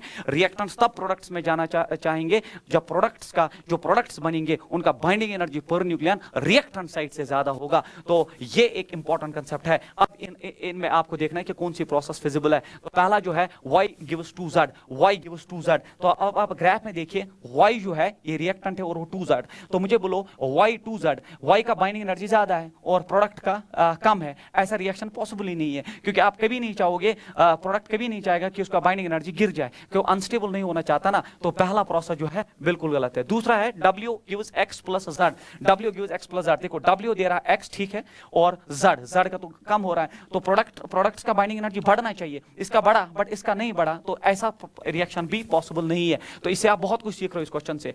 x gives y plus z, तो x y प्लस z दे रहा है, x ठीक है, y दे रहा है, ठीक है सर, बट z फिर से तो डिप नहीं हो सकता, binding energy per nucleon dip नहीं हो सकता, कम नहीं हो सकता, ऐसी रिएक्शन होती नहीं है। तो w गिव्स 2y, w जो है वो 2y, देख लीजिए w gives 2y, binding energy बढ़ रही है। So this should be the right answer. Most important question, क्योंकि इसका कंसेप्चुअल पार्ट जो है वो बहुत ही इंपॉर्टेंट है। उसके बाद जो है, उसके बाद सबसे इंपॉर्टेंट यहां से एक क्वेश्चन आप एक्सपेक्ट करो जिसको हम क्यू वैल्यू कहते हैं। अब क्यू वैल्यू जो है ये वो एनर्जी होती है जो एक रिएक्शन में या एक प्रोसेस में एब्जॉर्ब या रिलीज होती है, उस एनर्जी को हम क्यू वैल्यू कहते हैं। अब आप देख लीजिए, ये एक रिएक्शन है बच्चे, ये एक रिएक्शन है जो इसमें एनर्जी बाहर आई, इसी वैल्यू को एब्जॉर्ब और इवॉल्व होने वाली एनर्जी को हम क्यू वैल्यू कहते हैं। तो एक न्यूक्लियस है जिसका atomic number Z1, mass number A1, एक दूसरा न्यूक्लियस है जिसका atomic number Z2, mass number E2, और फिर इन्होंने एक प्रोडक्ट को जन्म दिया C और D का, जिसका एटॉमिक नंबर और मास नंबर है प्लस एनर्जी। ये जो एनर्जी एब्जॉर्ब या रिलीज हुई है, इसी एनर्जी को बच्चों हम क्यू वैल्यू कहते हैं। अब ये क्यू वैल्यू कैसे कैलकुलेट करें, मोस्ट इंपॉर्टेंट स्लाइड। तो क्यू वैल्यू कैसे हम ऑब्टेन करें, हमेशा कंफ्यूजन रहता है बच्चों को। मैं आपको 2-3 तरीके देता हूं क्यू वैल्यू निकालने का तरीका। या तो आप binding energy product minus binding energy reactant, अभी जो आपने क्वेश्चन किया ये भी क्यू वैल्यू बेस्ड क्वेश्चन था। बाइंडिंग एनर्जी ऑफ प्रोडक्ट्स, देखो binding energy of products minus binding energy of reactant, जो एनर्जी बाहर आई इसको भी आप क्यू वैल्यू का नाम दे सकते हैं। दूसरा क्वेश्चन भी वही था कि हमेशा रिएक्शन आगे जाती है कि प्रोडक्ट का बाइंडिंग एनर्जी जो है रिएक्टेंट से ज्यादा होता है। दैट इज व्हाई मैंने लिखा यहाँ पे binding energy of product minus binding energy of reactant, very important.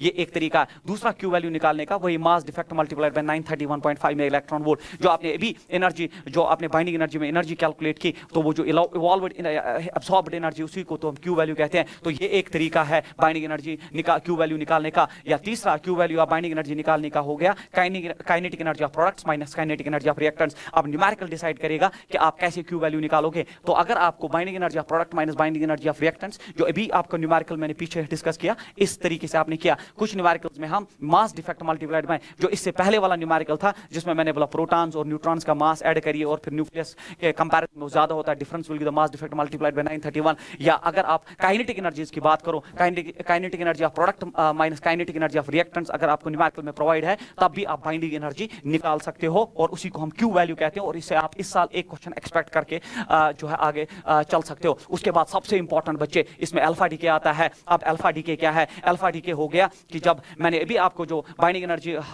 Per nucleon का जो कर्व दिखाया, मैंने बोला 210 मास नंबर के बाद न्यूक्लियर अनस्टेबल होते हैं और वो हमेशा जो है जब अनस्टेबल होते हैं तो अल्फा पार्टिकल्स इमिट करते हैं in order to achieve stability, और उसमें जो है उस डीके को हम अल्फा डीके कहते हैं। और अल्फा डीके मेरे बच्चों याद रखना आप, अल्फा डीके होता है दैट हीलियम 24 जो है, हीलियम 24 या जिसको हम हीलियम न्यूक्लियस कहते हैं, ये बाहर आता है। इसी को हम जो है हीलियम न्यूक्लियस, इसी को हम अल्फा डीके कहते हैं। बट अल्फा डीके में वो आपसे देख लीजिए, अब आपका न्यूक्लियस न्यूक्लियस है X, उसका एटॉमिक नंबर Z है, मास नंबर A है। मान लीजिए इसे अल्फा डीके हुआ, जब इसे अल्फा डीके होगा तो इसका एटॉमिक नंबर, एक डॉटर न्यूक्लियस बनेगा अल्फा डीके में, देखिए प्रोटॉन नंबर 2 कम हो जाएगा, तो यहाँ Z-2, मास नंबर 4 यूनिट से कम होगा, तो ये A-4, इतना आपने पढ़ा होना चाहिए। और प्लस प्लस जो है बच्चे यही हुआ, प्लस यहाँ से हीलियम 24 बाहर आएगा, इस डीके को हम अल्फा डीके कहते हैं। अब जो ये दो न्यूक्लियस जो है, एक डॉटर न्यूक्लियस और हीलियम बाहर आया, इसकी भी कुछ काइनेटिक एनर्जी होती है और इसकी भी काइनेटिक एनर्जी होती है बाहर आने पे। वो काइनेटिक एनर्जी कितनी होती है, क्योंकि ये वही gun and bullet system recoil वाला क्वेश्चन,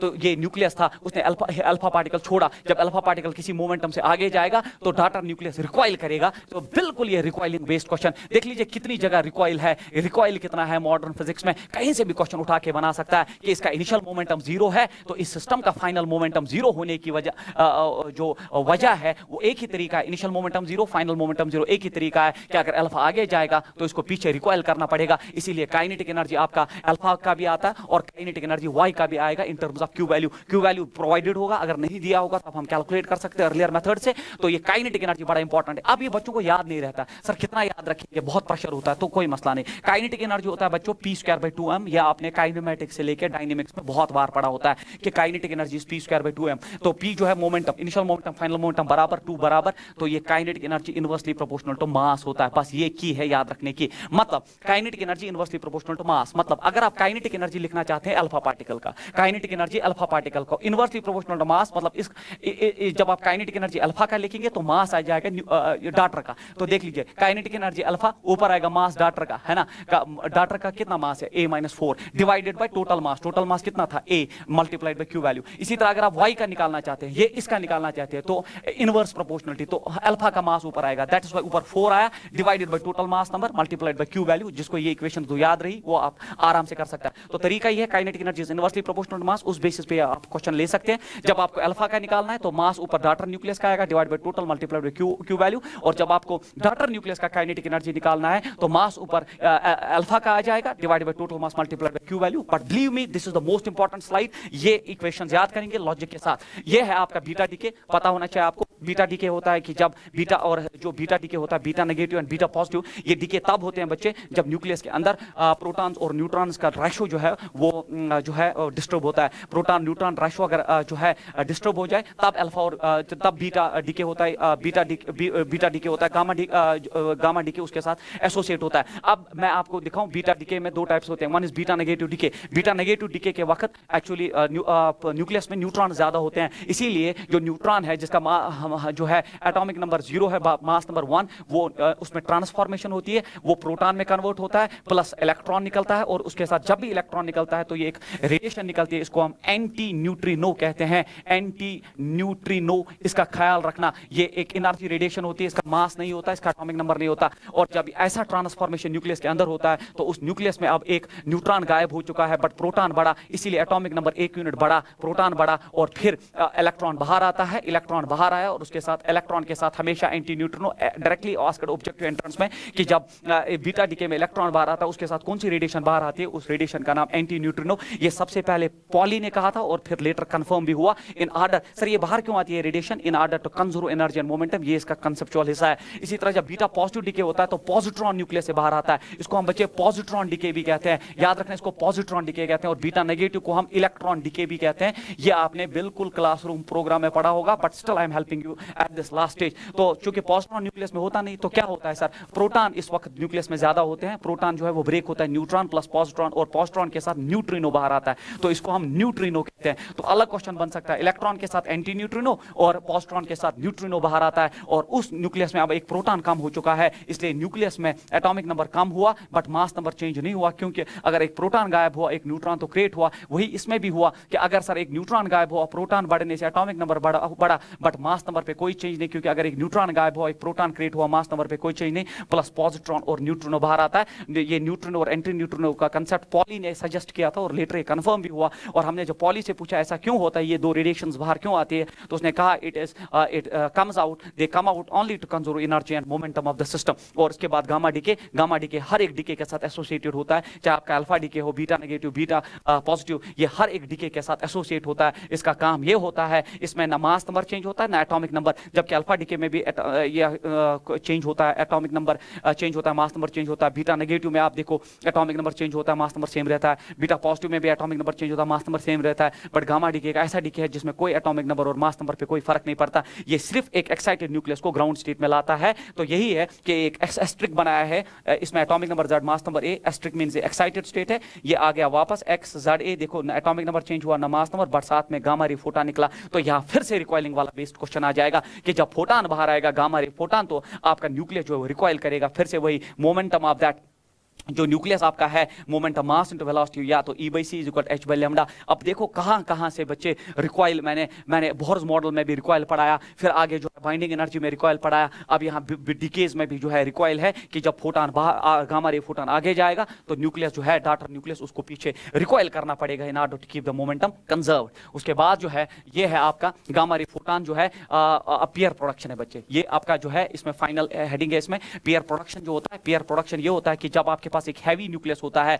तो हैवी न्यूक्लियस का क्या मतलब है सर? हैवी न्यूक्लियस क्या वो टन्स में होता है? हैवी न्यूक्लियस का मतलब जिसका एटॉमिक नंबर और मास नंबर ज्यादा हो। जब इस पे एक गामा रे फोटॉन हिट करता है, एक गामा रे फोटॉन हिट करता है, बट इस गामा रे फोटॉन हिट करने के बाद यहाँ पे एक पेयर क्रिएट होता है, that is electron and positron. इसको पेयर प्रोडक्शन कहते हैं। तो पेयर प्रोडक्शन वो प्रोसेस होती है, पेयर प्रोडक्शन वो प्रोसेस होती है जिसमें एक हैवी न्यूक्लियस पे जब गामा रे इंस्टेंट होता है तो एक पेयर क्रिएट होता है इलेक्ट्रॉन और पॉजिट्रॉन का, इसको पेयर प्रोडक्शन कहते हैं। बट कोई भी गामा रे सर उठ के एक न्यूक्लियस को, हैवी न्यूक्लियस को हिट करके पेयर जनरेट करता है? बिल्कुल भी नहीं। इस गामा रे का कम से कम एनर्जी होता है 1.02 मेगा इलेक्ट्रॉन वोल्ट्स। एम्स में पूछा गया बच्चे वैल्यू, ये आप जो है याद रखेंगे। कम से कम एनर्जी जो है ना, कोई भी फोटॉन उठ के नहीं आ सकता और ये इस पेयर को जनरेट करके देगा। उसका एनर्जी कम से कम 1.02 मेगा इलेक्ट्रॉन वोल्ट। और अगर सर कम से कम इतना हुआ तो ये हो जाएगा, अगर इससे कम हुआ तो कोई पेयर प्रोडक्शन नहीं होगा। बट अगर इससे ज्यादा हुआ, एक तो पेयर प्रोडक्शन होगा और जो एक्स्ट्रा एनर्जी होगी वो इन पार्टिकल्स में इन the form of kinetic energy चली जाएगी। इसका ख्याल रखना। तो वही लिखा मैंने, gamma ray photon plus heavy nucleus देता है इलेक्ट्रॉन और पॉजिट्रॉन्स को पेयर प्रोडक्शन कहते हैं।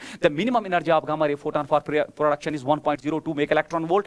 ये वैल्यू जो है याद रखेंगे आप। और फिर हर एक काइनेटिक, अगर इससे ज्यादा एनर्जी हुई, अगर इससे ज्यादा एनर्जी हुई 1.20 से, तो इसमें काइनेटिक एनर्जी में चली जाती है। तो हर एक पार्टिकल का जो काइनेटिक एनर्जी होता है, kinetic energy of each particle हो गया। गामा रे का जो ज्यादा एनर्जी है, तो मैंने लिखा energy of gamma ray minus minimum energy, क्योंकि मिनिमम एनर्जी इतनी चाहिए ही चाहिए। तो गामा रे का एनर्जी माइनस मिनिमम, जो फिर बचेगा वही उसको डिवाइड बाय 2 करके, इसमें भी आधा काइनेटिक एनर्जी, इसमें भी आधा काइनेटिक एनर्जी। मान लीजिए आपको 1.02 चाहिए मेगा इलेक्ट्रॉन वोल्ट एनर्जी, अब आपके पास 10 इलेक्ट्रॉन वोल्ट का एनर्जी आया, तो 10 माइनस 1.02, क्योंकि 1.02 पेयर प्रोडक्शन के लिए, डिवाइड बाय 2 जो एनर्जी बचेगा वो एक पार्टिकल का काइनेटिक एनर्जी होगा। इस फॉर्मूला पे भी बेस्ड क्वेश्चन आपसे पूछा जा सकता है। This is very important. उसके बाद जो है इसमें रेडियो एक्टिविटी का प्रोसेस है। रेडियो एक्टिविटी देख लीजिए, रेडियो एक्टिविटी वो प्रोसेस है जो हमने अभी जो सारा डिस्कस हमने किया, जो अल्फा डीके होता है, बीटा नेगेटिव डीके होता है, बीटा पॉजिटिव डीके होता है, गामा डीके होता है। ये इस वजह से होता है क्योंकि न्यूक्लियस जो हेवियर न्यूक्लियस होते हैं वो अनस्टेबल होते हैं और स्टेबिलिटी अचीव करने के लिए वो कंटिन्यूअसली कुछ पार्टिकल्स को इमिट करते हैं। And this phenomena in physics is called as radioactivity, जो हेनरी बिक्वायरल ने सबसे पहले डिस्कवर किया।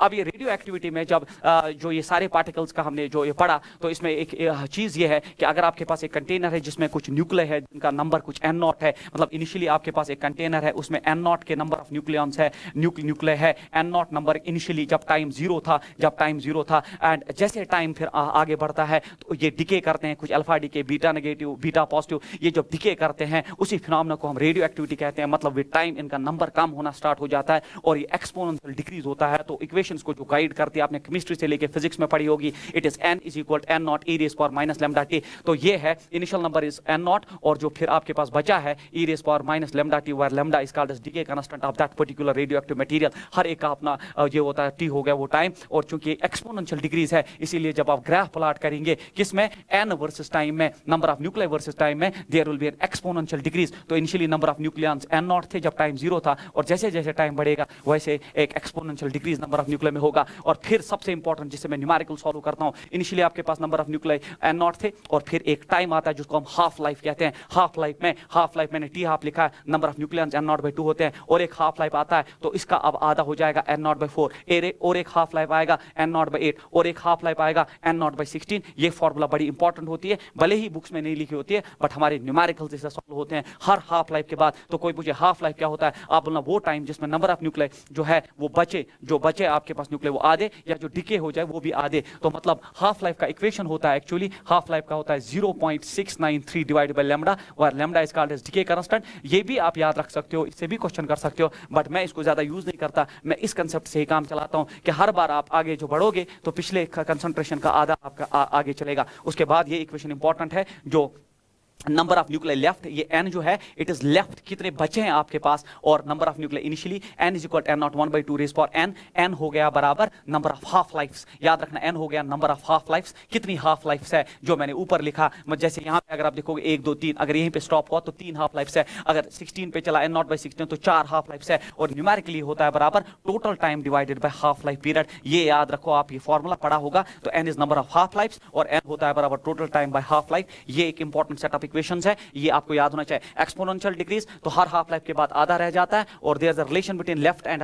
Initial, it is n is equal n naught 1/2 raise power n। n होता है नंबर ऑफ हाफ लाइफ जो होता है total time divided by half life period. तो ये आप जो है ये सेट याद रखें, मैं इस पे आपको न्यूमेरिकल जो है लगा के दिखाता हूं। जैसे ये पहला क्वेश्चन है, द आइसोटोप यूरेनियम, आपके पास आइसोटोप है यूरेनियम 92 238 यूरेनियम आइसोटोप है। ये डिके हुआ किसमें, पहले थोरियम में डिके हुआ जिसका एटॉमिक नंबर 90, मास नंबर 234, फिर वो डिके हुआ पेलियम, उसका एटॉमिक नंबर जो है 91, इट इज 234, फिर वो डिके हुआ यूरेनियम 92 234, वो डिके हुआ थोरियम कितना 90 230 एंड सो ऑन। तो हमें बोलना है कि हर डिके में कौन कौन सा पार्टिकल बाहर आया। अब जिसको नॉलेज अच्छी है वो आराम से कर सकता है। अगर आप देखोगे यहाँ एटॉमिक नंबर 2 यूनिट से डिक्रीज हुआ, मास नंबर 4 से, तो यहाँ अल्फा डिके हुआ। अगर आप यहाँ देखोगे एटॉमिक नंबर बड़ा, मास नंबर सेम रहा, तो यहाँ बीटा डिके होना चाहिए, क्योंकि एटॉमिक नंबर बड़ा मतलब एटॉमिक नंबर बढ़ने का मतलब, अगर आप देखोगे अभी थोड़ी देर पहले मैंने आपके साथ ये डिस्कस किया। बच्चे यहाँ देख लीजिए आप, मैं यहाँ दिखाता हूँ आपको। देखो एटॉमिक नंबर इस प्रोसेस में बढ़ता है Z+1, तो ये तो बीटा नेगेटिव डिके है। बीटा पॉजिटिव में एटॉमिक नंबर घटता है बट मास नंबर सेम रहता है। तो ये चीज आपको जो है क्लियर होनी चाहिए। तो यहाँ पे बीटा डिके हुआ है, तो अगर कोई एग्जैक्ट पूछे तो आप बोलोगे बीटा नेगेटिव डिके हुआ है। फिर देख लो एटॉमिक नंबर 1 यूनिट बढ़ा है, फिर से बीटा डिके क्योंकि मास नंबर सेम। फिर देखो एटॉमिक नंबर 2 यूनिट्स कम हुआ, मास नंबर 4 यूनिट्स अल्फा, तो इसका सीरियल होना चाहिए alpha beta beta and alpha, alpha beta beta and alpha and so on. तो ऑप्शन नंबर 3 जो है मुझे दिख रहा है क्योंकि इसमें अल्फा है और फिर जो बाकी सीरीज। तो उसके बाद जो आपका नेक्स्ट क्वेश्चन है that is a nucleus with mass number 220 initially at rest emits an alpha particle. तो एक न्यूक्लियस है जिसका मास नंबर 220 इनिशियली रेस्ट पे अल्फा पार्टिकल जो है रिलीज करता है। तो Q value of the reaction देख लीजिए, जो मैंने बोला था important equation, Q value is provided, it is 5.5 mega electron volt. और एक न्यूक्लियस है जिसका मास नंबर इनिशियली तो ए दिया गया है, उसने अल्फा पार्टिकल रिलीज किया, तो आपको बोलना है then the kinetic energy of alpha particle. अब लॉजिक से चलिए, आपको काइनेटिक एनर्जी अल्फा पार्टिकल का निकालना है। मैंने बोला था inverse relation to the mass, alpha particle का मास है तो न्यूक्लियस का मास ऊपर आ जाएगा, जो डाटर न्यूक्लियस है वो होगा 220 - 4, अल्फा पार्टिकल का नीचे मास आएगा, वो टोटल मास नंबर तो 220 है बच्चे, 220 मल्टीप्लाइड बाय हो गया क्यू वैल्यू का वैल्यू है 5.5 मेगा इलेक्ट्रॉन वोल्ट। तो ये है तरीका, क्योंकि मैंने अभी आपको पढ़ाया kinetic energy of alpha particle हो गया, क्योंकि इनवर्स मास रिलेशन है, न्यूक्लियस का मास जो डाटर होगा वो होगा A-4, क्योंकि अल्फा डिके में जो मास बचेगा वो A-4 होगा, divided by total mass multiplied by Q value. अभी आप पीछे देखिए, अब आप देख लीजिए खुद ही, ए दिया है 220, तो ये हुआ 220 - 4, नीचे total 220 multiplied by Q value, वही मैंने यहां लिखा। तो अब आप देख लीजिए ये हो गया 216 divided by 220 multiplied by 5.5 mega electron volt. अब ये मल्टीप्लिकेशन डिवीजन पे बचा है, अब आप आराम से इसको कर सकते हो and you can get the answer. But ये क्यू वैल्यू बेस्ड क्वेश्चन जो है बहुत इंपॉर्टेंट माना जाता है। उसके बाद जो अब आपका क्वेश्चन है that is a gamma ray photon creates an electron positron pair. तो आपका एक गामा रे फोटॉन, तो वो तो वही हो गया कि एक हैवी न्यूक्लियस है पेयर प्रोडक्शन का, एक गामा रे फोटॉन आया, उसने इलेक्ट्रॉन और पॉजिट्रॉन पेयर क्रिएट किया, तो गामा रे फोटॉन यहां से आया और ऐसा हुआ the rest mass of electron is, तो एक इलेक्ट्रॉन और एक पॉजिट्रॉन क्रिएट हुआ, बट इलेक्ट्रॉन का एनर्जी दिया है 0.5 मेगा इलेक्ट्रॉन वोल्ट। तो इसका भी एनर्जी जो है, क्योंकि पेयर में ये बराबर एनर्जी होना चाहिए, इस गामा रे फोटॉन का जो एनर्जी है वो होना चाहिए, अगर इलेक्ट्रॉन का 0.5 है, पॉजिट्रॉन का 0.5 है, टोटल हो गया 1 इलेक्ट्रॉन वोल्ट जो टोटल एनर्जी है। तो इस गामा रे का फोटॉन का एनर्जी हमें पता चला ये 1 मेगा इलेक्ट्रॉन वोल्ट है। कैसे पता चला? जो इलेक्ट्रॉन का है उतना ही पॉजिट्रॉन का है, क्योंकि इलेक्ट्रॉन और पॉजिट्रॉन का मास बराबर होता है, तो एनर्जी भी बराबर होनी चाहिए 0.5 0.51। तो आपने तो अभी पढ़ा है सर 1.02, वो एक्चुअल प्रोसेस है, बट यहाँ एक क्वेश्चन क्रिएटेड है कि ऐसा गामा रे फोटॉन आया जिसने ऐसा इलेक्ट्रॉन और ऐसा पॉजिट्रॉन का एनर्जी क्रिएट कर दिया, मतलब मास क्रिएट कर दिया, तो एनर्जी अकॉर्डिंगली जो है, तो इसलिए इस गामा रे फोटॉन का एनर्जी 1 हो गया। हमसे क्या पूछ रहा है, kinetic energy of the electron positron system जो है, जब वो इलेक्ट्रॉन और पॉजिट्रॉन सिस्टम निकला उनका काइनेटिक एनर्जी प्रोवाइडेड है। हमसे पूछ रहा है energy of gamma ray photon. अगर आप कंसेप्चुअल हिसाब से चलेंगे तो energy of gamma ray photon होना चाहिए, energy of gamma ray photon होना चाहिए, एक तो ये minimum energy 1 mega electron volt और प्लस काइनेटिक एनर्जी दोनों का है 0.78 मेगा इलेक्ट्रॉन वोल्ट। तो answer of this question is 1.78 mega electron volt should be the right answer. 1.78 mega electron volt should be, क्योंकि कम से कम एनर्जी 1 होनी चाहिए और तब पेयर प्रोडक्शन होगा, और जो एक्स्ट्रा है वो काइनेटिक एनर्जी में है। तो गामा रे फोटॉन का टोटल एनर्जी कितना है, वो आ गया 1 मेगा इलेक्ट्रॉन वोल्ट प्लस 0.78, तो 1.78, तो 1 चला गया, इसमें 0.5, इसमें 0.5 और एक्स्ट्रा काइनेटिक एनर्जी की वजह से एक कंसेप्चुअल क्वेश्चन जो पेयर प्रोडक्शन से आपसे पूछा जा सकता है, या आप वो फार्मूला भी यूज कर सकते हैं दैट काइनेटिक एनर्जी जो है ईच पार्टिकल का वो होता है energy of radiation minus minimum energy divide by 2 से भी आप इसको सॉल्व कर सकते हैं, बट ये कंसेप्चुअल था, ऐसे भी आप कर सकते हैं। उसके बाद है that this Ra87-221 radium undergoes radioactive decay with half life of 4 days. तो इसका हाफ लाइफ 4 डेज है। The probability that a radium nucleus will disintegrate in 8 days. तो अब आप पहले ही देख लो, ये आपका T divide by T half दे चुका है, T दिया है 8 डेज और T हाफ जो है हाफ लाइफ दिया है 4 डेज, तो n का वैल्यू 2 आ गया है। तो लेफ्ट नंबर ऑफ न्यूक्लियर है वो होता है n0 1/2 रेज्ड पावर n। तो ये हो गया लेफ्ट कितने न्यूक्लियर है, बचे हुए कितने हैं, n0 it is 1/2 raised power 2, ये हो गया n इज इक्वल n0/4। तो ये बचे हुए न्यूक्लियर इतने हैं। तो वो हमसे पूछ रहा है डिके कितने हुए हैं, डिके कितने हुए हैं। तो जो डिके हुए हैं, जो डिसइंटीग्रेट हुए हैं, दिमाग कहता है वो हमेशा n minus this n0 that decay हुए जो है वो n0 इनिशियल जो था, और अब जो बचा हुआ n0/4 that is 3/4 of n0 should be the right answer for this question. 3/4 of n0 is the right answer. तो पहले आप देख लीजिए, आपने पहले n निकाला और फिर आपने निकाला, क्योंकि मैंने बोला ये फॉर्मूला जो है इट इज लेफ्ट कितने हैं, आपके पास बचे कितने हैं, बट ये लेफ्ट कहां पूछ रहा है, तो मैंने पहले लेफ्ट निकाला, फिर आपसे पूछ रहा है डिसइंटीग्रेट कितने हुए। तो दिमाग कहता है ना n0 में से जो लेफ्ट है वो माइनस कर दो, जो बाकी बचे वो कहां चले गए, वो डिसइंटीग्रेट होके चले। तो 3/4 should be right answer of this question. Again a very important question, इस पे आप ख्याल रखिए। इसी तरह radio active sample can decay by 2 different processes. तो एक रेडियो एक्टिव सैंपल है, एक रेडियो एक्टिव सैंपल है जो 2 प्रोसेसेस से डिके हो रहा है, 2 प्रोसेसेस से simultaneously. The half life for the first process is T1। तो पहले अगर इस प्रोसेस से चला गया, इस प्रोसेस से चला गया, उसका हाफ लाइफ T1 है, and that for the second process अगर इस प्रोसेस से चला गया तो हाफ लाइफ T2 है। The effective half life T of the radio active sample. तो अगर ये कंबाइंड है तो ये इस प्रोसेस का T1 है, इसका T2 है, तो कंबाइंड इनका जो T है हाफ लाइफ वो किसके बराबर है। तो मुझे बोलो अगर ये प्रोसेस साइमल्टेनियसली चला तो इसका जो इफेक्टिव जो डिके कांस्टेंट होता है वो हमेशा होता है λ1 प्लस λ2। तो रिमेंबर दैट अगर 2 डिफरेंट प्रोसेस से चला जाता है तो जो लैम्डा इफेक्टिव जो डिके कांस्टेंट होता है वो इस प्रोसेस का λ1 प्लस इस प्रोसेस का λ2 होता है। बट आप जानते हैं मैंने अभी आपको पढ़ाया T हाफ होता है बराबर 0.693 डिवाइडेड बाय लैम्डा। तो ये इंपॉर्टेंट इक्वेशन है यहाँ पे। तो लैम्डा जो है वो T हाफ के इनवर्स है, तो 0.63 छोड़ दीजिए तो ये बनेगा 1/T इक्वलेंट, क्योंकि lambda is inversely proportional T half. तो कंबाइंड प्रोसेस का T हाफ T से डिनोट किया गया है। तो T अब मैंने आपके लिए T इक्वलेंट λ1 के बदले में लिख सकता हूँ 1/T1 प्लस λ2 के बदले में 1/T2 लिख सकता हूँ। बच्चों क्रॉस मल्टीप्लाई करेंगे तो 1/T जो है ये आ जाएगा T1 plus T2 divided by T1 T2। But आपको जो है T1 T2 आपको T चाहिए, तो या 1/T ही चाहिए, देख लीजिए T चाहिए बच्चे। तो टेकिंग रेसिप्रोकल आपका आंसर आना चाहिए T1 T2 divide by T1 plus T2 should be the right answer of this question. तो T1 T2, या आप देख लीजिए सीधे सेकंड ऑप्शन, आप मैंने ज्यादा कैलकुलेशंस में आगे ले लिया, इतना करने की जरूरत ही नहीं थी। तो 1/T is equal 1/T1 plus 1/T2। देख लीजिए वो आपको 4 मार्क्स देना चाहता हो और आप बहुत आगे जाना चाहते हो, हमने इसको पूरा फिर सॉल्व कर दिया। बट जो लास्ट ऑप्शन है वो इनमें से कोई मैच नहीं करता, तो वो यहीं रुक गया था और यहीं पे आपका आंसर उसको चेक करना था कि आपको पता है कि 2 डिफरेंट प्रोसेसेस का लैम्डा इक्वलेंट होता है λ1 plus λ2 and using the logic you can solve this numerical. उसके बाद जो आपका क्वेश्चन है मिक्सचर कंसिस्ट, ये बहुत इंपॉर्टेंट है बच्चे, इस पे आप नजर रखना। Mixture consist of two radio active materials A1 and A2। एक मिक्सचर है जिसमें दो रेडियो एक्टिव मटेरियल्स है, मतलब आपके पास एक बर्तन है जिसमें दो रेडियो एक्टिव मटेरियल्स है, एक का नाम A1 है दूसरे का नाम A2 है, विद हाफ लाइफ। A1 का हाफ लाइफ 20 सेकंड्स है और A2 का हाफ लाइफ 10 सेकंड्स है respectively. Initially the mixture is 40 gram of A1 and 160 gram of A2। The amount of the two in the mixture will become equal after. देख लीजिए इस question का एक special तरीका है, लोग तो करते हैं इसको एक एक आधे आधे पेज पे, बट मैं एक आधा पेज नहीं, बिल्कुल एक छोटे से कंसेप्ट से सॉल्व करता हूं। अगर आपको ये टेक्निक अच्छी लगी तो आप इस पैटर्न के क्वेश्चंस इसी टेक्निक से सॉल्व कर सकते हो। जैसे मैं लूं ए मिक्सचर में A1 है और मिक्सचर में A2 है, इसका हाफ लाइफ बच्चों दिया है टी हाफ, इसका दिया है कितना, इसका हाफ लाइफ दिया है 20 सेकंड्स, ख्याल रखेंगे इसका हाफ लाइफ 20 सेकंड्स दिया और इसका हाफ लाइफ भी दिया है और वो दिया है मेरे बच्चों 10 सेकंड्स। तो और ये कहा गया है कि इनिशियली इसके जो है A1 जो है उसके जो है 40 ग्राम है, तो इनिशियली इसके मैं डिफरेंट कलर से यहां लिखना चाहूंगा, ये जो है इनिशियली 40 ग्राम का है और इसका जो इनिशियली है वो 160 ग्राम है। तो अब आप बोलो कि किस टाइम के बाद ये इक्वल बन जाएंगे, इनकी कंसंट्रेशन इक्वल बन जाएगी। तो फार्मूला यूज करने की जरूरत नहीं, कंसेप्ट यूज करिए। मुझे बोलिए पहले हाफ लाइफ 20 सेकंड के बाद कितना बचेगा, जो मैंने अभी बोला आधा इसका,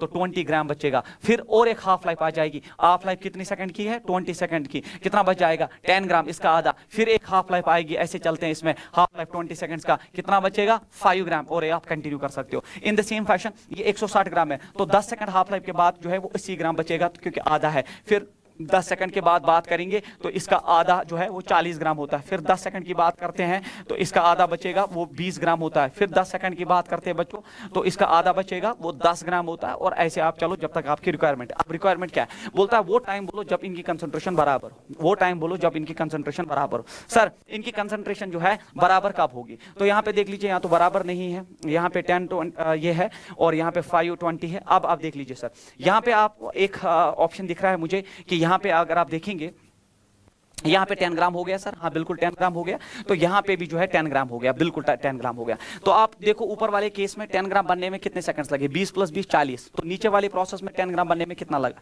तो 10 + 10 हो गए 20 30 और 40, बिल्कुल, तो ऊपर भी 40 नीचे भी 40, तो कॉमन टाइम वो जो है वो 40 सेकंड के बाद इक्वल हुआ। बट कोई बच्चा यहाँ क्वेश्चन रेज कर सकता है, सर आप बड़े चालाक हो, यहाँ 20 हुआ था, यहाँ पे भी 20 हुआ था, इसकी बात क्यों नहीं की।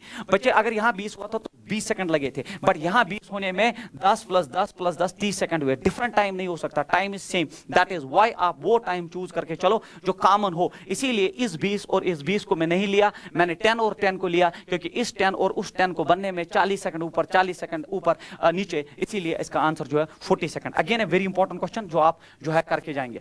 From A newly formed radioactive substance half life is 2 hours. एक न्यूली फॉर्मेड रेडियोएक्टिव सब्सटेंस है, एक न्यूली फॉर्मेड रेडियोएक्टिव सब्सटेंस है जिसका हाफ लाइफ प्रोवाइडेड है। The intensity of radiation is 64 times the permissible safe level. मतलब जो permissible safe level है उससे आपका इंटेंसिटी 64 टाइम ज्यादा है, तो ये तो तबाही है। मतलब अगर सेफ लेवल आपका आई है, अगर आपका इंटेंसिटी जो सेफ लेवल है जो वो रेडिएट कर रहा है radiations, the intensity of radiation is 64 times the permissible safe level. अगर सेफ लेवल आई है तो उसका लेवल 64 टाइम्स आई है, तो मतलब 64 टाइम्स आई जो है उसकी लेवल है। The minimum time after which you can work with that is. तो आप हमें बोलो कितना टाइम जो है कम से कम चाहिए कि आप उसके साथ काम कर सकते हो। मतलब आप चाहते हो कि वो आई तक पहुंचे, क्योंकि आई जो है ये सेफ लेवल है, मैं ये बिलीव करके चलता हूं ये सेफ लेवल ये है, तो जब ये यहां पहुंचेगा तब आप इसके साथ काम कर सकते हो। और इस वक्त जो इंटेंसिटी वो 64 टाइम्स है, तो इसके साथ आप काम नहीं कर सकते। वो बोलता है कितने टाइम के बाद आप इसके साथ काम कर सकते हो, तो इसमें भी लोग फार्मूला यूज करते हैं और न्यूमेरिकल सॉल्व करते हैं। फार्मूला यूज करने की जरूरत नहीं, कंसेप्ट जो वही मैंने अभी आपको थोड़ी देर पहले पढ़ाया।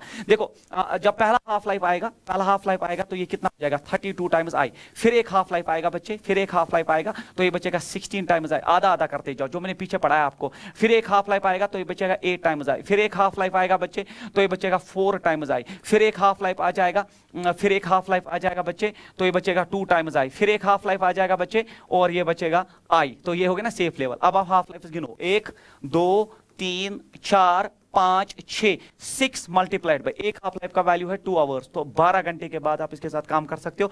होप आपको अच्छा लगा होगा, क्योंकि मैंने कोई फार्मूला यूज नहीं की, मैंने बिल्कुल वो सिंपल कंसेप्ट हाफ लाइफ का यूज करके इस क्वेश्चन को सॉल्व कर दिया। उसके बाद क्वेश्चन है आपका आफ्टर 300 डेज, ऐसी फिल्म एक आई थी, वो बहुत डराती थी, बचपन में मैंने देखी थी। आफ्टर 300 डेज एक लाश जो है दीवार के पीछे मिलती है, वो उसने मार दिया होता अपनी पत्नी को। बट ये हमारे रेडियो एक्टिव सैंपल का क्वेश्चन है। After 300 days the activity of a radio active sample is 500 DPS. DPS doesn't mean it's Delhi public school, it is disintegrations per second, इसका ख्याल रखिए। The activity becomes to 2500 DPS after another 150 days the initial activity of the sample. ये ऐसी बात हो गई कि ये कहना चाहता है कि 300 डेज के बाद, 300 डेज के बाद एक radio active sample, after 300 days, 300 दिनों के बाद एक रेडियो एक्टिव सैंपल की जो डिसइंटीग्रेशन पर सेकंड है दैट इज 5000 डीपीएस। तो मान लीजिए इनिशियली जो था वो एन नॉट था, इनिशियली एन नॉट था, 300 दिन पहले की कहानी एन नॉट थी, 300 दिन के बाद हमारे पास कहानी विजिबल है। फिर बोलता है activity becomes 2500 DPS after another 150 days. तो मतलब 150 दिन फिर से 50 दिन के बाद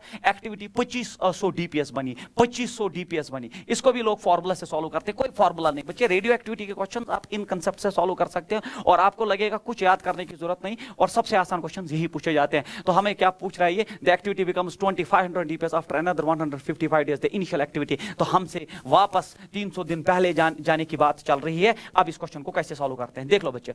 अगर ये 5000 से 2500 पे आ गया और ये जो है हाफ, आधा आधा हो गया, तो ये डेफिनेटली आपको बोलना चाहते हैं हाफ लाइफ है। ऐसे नहीं बोल रहा है न्यूमेरिकल में हाफ लाइफ है, बट कंसेप्ट देखना चाहता है आपका। 5000 डीपीएस या 2500 डीपीएस पे आ गए, तो जब ऐसा हुआ तो आपका जो है वो आपको हाफ लाइफ 150 दिन दे चुका है। अब मुझे बोलो एन नॉट से 5000 डीपीएस तक 300 डेज है, तो मतलब दो हाफ लाइफ है। एक हाफ लाइफ 150 दिन की है, 150 दिन की है, फिर से एक हाफ लाइफ जो है 150, तब तो दो हाफ लाइफ आ जाएंगी। तो मुझे बोलो एन नॉट से पहली हाफ लाइफ तक अब क्या बचेगा आपके पास, एन नॉट बाई 2, जो मैंने स्टार्ट में बोला ये इंपॉर्टेंट है। फिर 150 दिन के बाद अब जो आप यहां पे आ जाओगे तो ये बचा होगा एन नॉट बाई 4। तो ये एन नॉट बाई 4 जो है वो बोलना चाहता है वो 5000 डीपीएस है। तो मतलब एन नॉट बाई 4 आपका 5000 डीपीएस है। तो एन नॉट आपका जो है 20000 डीपीएस आंसर होना चाहिए इसका। तो 20000 डीपीएस। देखिए आप बिल्कुल कंसेप्ट, प्योर कंसेप्ट मैंने इसको सॉल्व किया कि हाफ लाइफ ये हो गया 150, तो 300 दिन में दो हाफ लाइफ है। एन नॉट से अगर स्टार्ट करेंगे तो एन नॉट बाई 2, फिर N naught by 4, N naught by 4 तो 5000 डीपीएस दिया है, मल्टीप्लाइड बाई 4 आपका एन नॉट आ चुका है, वो है 20000 डीपीएस। Most important question. उसके बाद जो है इसका और एक क्वेश्चन है रेडियो आइसोटोप एक्स। पहले मैं देखना चाहूंगा आगे क्या है, उसके बाद और एक क्वेश्चन है, और फिर बच्चे फिर एक ब्रेक है। अब दो क्वेश्चन हमें डिस्कस करने हैं बस। तो ये भी एक इंपॉर्टेंट क्वेश्चन है। Every question which I have selected in this series is important for your entrance. A radio active isotope x with half life this. हमारे पास एक रेडियो एक्टिव आइसोटोप एक्स है जिसका हाफ लाइफ दिया है and decays of Y, ये Y में decay हुआ, तो एक्स जो है वो वाई में डिके हो चुका और हाफ लाइफ हमें दिया गया है। ए सैंपल ऑफ द रॉक, फिर हमने एक सैंपल निकाला रॉक का, बहुत इंपॉर्टेंट है रेडियो एक्टिव डेटिंग के हिसाब से। A sample of the rock from the cave, एक केव से हमने एक रॉक निकाली, was found to contain X and Y in the ratio. तो हमें एक केव से एक्स और वाई का जो है, क्योंकि एक्स वाई में डिके हो रहा है, जब हमें एक पत्थर मिला एक केव से तो उसमें एक्स और वाई का रेशो 1:7 था। हमें बोलना था एज ऑफ द रॉक क्या है। तो कोई मसला ही नहीं है बच्चे, आप इसमें आराम से सॉल्यूशन में देख सकते हो। मतलब nx प्लस ny जब ये डिके हो रहा था वो n नॉट के बराबर होना चाहिए। इक्वेशन कहां से लाया आपने सर? बहुत ही आसान है, क्योंकि x y में डिके हो रहा है और जब पत्थर केव से मिला तो रेशो ये था, मतलब उसमें उस पत्थर में x भी है और y भी है, पूरा x अभी y में डिके नहीं हुआ। बट जो nx कंसंट्रेशन होगी, nx का जो बचा हुआ होगा प्लस ny जो बना हुआ होगा, तो ये बचा हुआ और ये बना हुआ वो इनिशियल एन नॉट के बराबर होना चाहिए, क्योंकि इनिशियली जो था एक्स का मटेरियल था वो पूरा का पूरा इंटैक्ट था, वो एन नॉट के बराबर होना चाहिए। ये हो गया आपका इक्वेशन फर्स्ट। और उसके बाद कहना चाहता है कि N X by N Y का जो रेशो हमें मिला दैट इज 1/7। तो मुझे बोलो एन वाई किसके बराबर हुआ? एन वाई हुआ बराबर 7 टाइम्स एन एक्स, और हाफ लाइफ एक्स की है इसलिए इस एन वाई को उठा के यहां ड्रॉप करते हैं। तो मैं लिखूंगा N X plus N Y के बदले में लिखूंगा 7 times N X is equal to N naught. मुझे बोलो ये हुआ 8 times nx is equal to n naught. तो मुझे बोलो nx किससे बराबर हुआ बच्चों? n naught by 8। खेल खत्म, इतना ही काफी था। सर अभी तो क्वेश्चन सॉल्व नहीं हुआ। सॉल्व हो गया बच्चों, कैसे? nx हो गया n नॉट बाई 8। मतलब अगर इनिशियली था n नॉट, फिर ये आधे हाफ लाइफ के बाद कितना हुआ होगा? देखो हर क्वेश्चन में मैं वही कंसेप्ट ला रहा हूं जो मुझे आता है। n नॉट बाई 2, फिर हाफ लाइफ के बाद कितना हुआ होगा? n नॉट बाई 4, फिर हाफ लाइफ के बाद कितना हुआ होगा? n naught by 8। अब आप मुझे बोलो जब आप n नॉट बाई 8 पे आ गए तो कितनी हाफ लाइफ लगी? 1 2 3, एक हाफ लाइफ दिया है, तो टोटल टाइम होना चाहिए 3 इंटू 1.4 इंटू 10 रेज पावर 9, तो ये हुआ 4 3 12, 3 1 3, it is 4, 4.2 into 10 raise power 9 should be the right answer, 4.2 into 10 raise power 9 is the right answer. तो बच्चे अगर आप देखोगे रेडियो एक्टिव का हर एक क्वेश्चन जो है मैंने इसी कंसेप्ट से जो है सॉल्व किया, जिसमें मैंने बोला कि हर हाफ लाइफ के बाद आपकी कंसंट्रेशन प्रीवियस के कंपैरिजन में आधी होती है। तो ये radio active dating based question है, रॉक लाइफ जो है बहुत इंपॉर्टेंट है, ये पूछा जाता है। उसके बाद ये और एक लास्ट क्वेश्चन है, आप half life of radio active substance is 30 minutes, half life 30 minutes है, the time in minutes taken between 40% decay and 85% decay, ये भी नीट में आया हुआ क्वेश्चन है, बहुत इंपॉर्टेंट माना जाता है। देख लीजिए बच्चे, आपके पास एक रेडियो एक्टिव सैंपल है जिसका हाफ लाइफ दिया है, तो ये मैं लिख के रखूं, हाफ लाइफ आपको 30 मिनट्स प्रोवाइडेड है, it's provided. The time in minutes आपको बोलना कितना टाइम बिटवीन 40% डीके। देख लीजिए अगर आपके पास एक मटेरियल एक्स है तो 40% डीके जब हुआ, अगर आपके पास 40% डीके हो चुका है तो लेफ्ट कितना है, हम डीके की बात नहीं, लेफ्ट, तो 40% डीके में आपके पास लेफ्ट जो है वो 60% है, लेफ्ट जो है वो 60% है। और हमारे पास इक्वेशन है n is equal to n naught, it is 1/2 raised power n, n होता है टोटल टाइम, मैं मानता हूं यहां से यहां तक जो वक्त लगा दैट इज t1, तो it is t1 divided by t half, क्योंकि आप जानते हो कि x से 40% डीके तक बचा कितना है सर, 60%, तो मैंने बचे हुए के लिए यूज की equation n is equal to n naught 1/2, time लगा t1 divide by t half, वो तो कॉमन होता है। अब बचा हुआ कितना है, वो 60% ऑफ n नॉट हो गया, तो मैं लिखूंगा 60 divide by 100 of n not cut जाएगा, 40% को छोड़ के हम लेफ्ट पे आ जाते हैं, और ये आ गया 1/2 raised power, it is t1 divided by t half. अब आप देख लो 0 0 कट गया, 2 3 जा 6, 2 5 जा 10, इट इज 3/5, तो मैं लिख के रखूं यहां पे, it is 3/5, it is 1/2 raised power, it is t1 divide by t half. t half का वैल्यू हम लास्ट में ड्रॉप करेंगे, इक्वेशन फर्स्ट डेवलप हुई। उसके बाद हमसे पूछ रहा है कि अब 85% डीके हुआ, तो फिर 85% डीके पे चला गया, फिर ये मटेरियल जो है 85% डीके पे, अगर 85% डीके पे चला गया बच्चे, तो वहां तक तो कुछ टाइम t2 लगा होगा, तो वहां तक तो कुछ टाइम t2 लगा होगा 85% डीके तक। बट लेफ्ट क्या है, तो यहां मैं बात करूंगा लेफ्ट क्या है, लेफ्ट जो है वो 15% है, तो मैं 15% के हिसाब से जाऊंगा, तो इट इज 15/100 ऑफ 15/100, क्योंकि n नॉट कट गया 1/2, और वहां तक जो टाइम लगा that is t2 divided by t half, ये इसका अप्रोच रहता है। तो इट इज 5 3 जा 15 एंड 5 2 जा 10, ये 0 हो गया, 5 3 जा 15, 5 2 जा 10, इट इज 0, तो ये बना 3/20 ऑफ 3/20 ऑफ 3/20 बच्चे 3/20, मैं लिखूं यहां पे 3/20 is equal 1/2 raised power, it is t2 divided by t half. ये हमारा इक्वेशन सेकंड हो गया, खेल खत्म। अब मुझे बोलो, आपको बोलना इन दो के बीच में, हमें ये नहीं निकालना है the time in minutes taken between, इन दो के बीच में। अब मुझे बोलो, यहां से यहां तक t1 लगा, यहां से यहां तक t2 लगा, तो t2 माइनस t1 आपको डिफरेंस देगा, खेल खत्म, क्योंकि t1 यहां तक लगा, t2 यहां तक लगा, t2 माइनस t1 जो है इन दो के बीच का वक्त आ जाएगा, that is t2 minus t1, वो हम इन दो इक्वेशंस को जो है यूज करके निकाल देंगे। अगर मैं डिवाइड कर दूं second by first, if I divide second by first, अगर सेकंड बाय फर्स्ट को डिवाइड कर दे सेकंड बाय फर्स्ट, तो आप देख लीजिए सेकंड बाय फर्स्ट डिवाइड करने पे मुझे एक स्लाइड ऐड करनी पड़ेगी बच्चे, I have to add a slide here, हाँ before that break I have to add a slide here. तो पहला इक्वेशन है आपका 3/5 3/5 1/2 3/5 1/2, मैं लिखूं यहाँ पे पहला इक्वेशन है आपका 3/5 is equal to 1/2 raised power, it is t1 by t half, equation first. Equation second जो आपका है, इक्वेशन सेकंड बच्चों आपका जो है वो आप देख लीजिए यहाँ पे, वो है 3/20, it is 3/20, it is 1/2 raised power, it is t2 divided by t half। अब आप आराम से कर सकते हो, डिवाइड सेकंड बाय फर्स्ट, इसमें आपकी भलाई है डिवाइड सेकंड बाय फर्स्ट करने पे ही, तो आप देख लीजिए सेकंड बाय फर्स्ट हो गया, इट इज 3/20, और वो ऊपर चला जाएगा 3/20 डिवाइडेड बाय 3/5 ऊपर जाएगा, तो बनेगा 5/3 इज इक्वल बच्चों सेकंड बाय फर्स्ट है, तो it is 1/2, second by first है, तो सेकंड बाय फर्स्ट तो ये आएगा t2 माइनस t1, जब ये ऊपर जाएगा t हाफ इज कॉमन, इतना आप जानते हो, तो यहाँ पे 3 3 कट जाएगा, 5 4 जा 20, तो ये हो जाएगा 1/2 का स्क्वायर, 1/2 का स्क्वायर मतलब पावर आप बैलेंस कर सकते हो क्योंकि 1/2 है, तो t2 minus t1 divide by t half जो है वो 30 मिनट्स का था,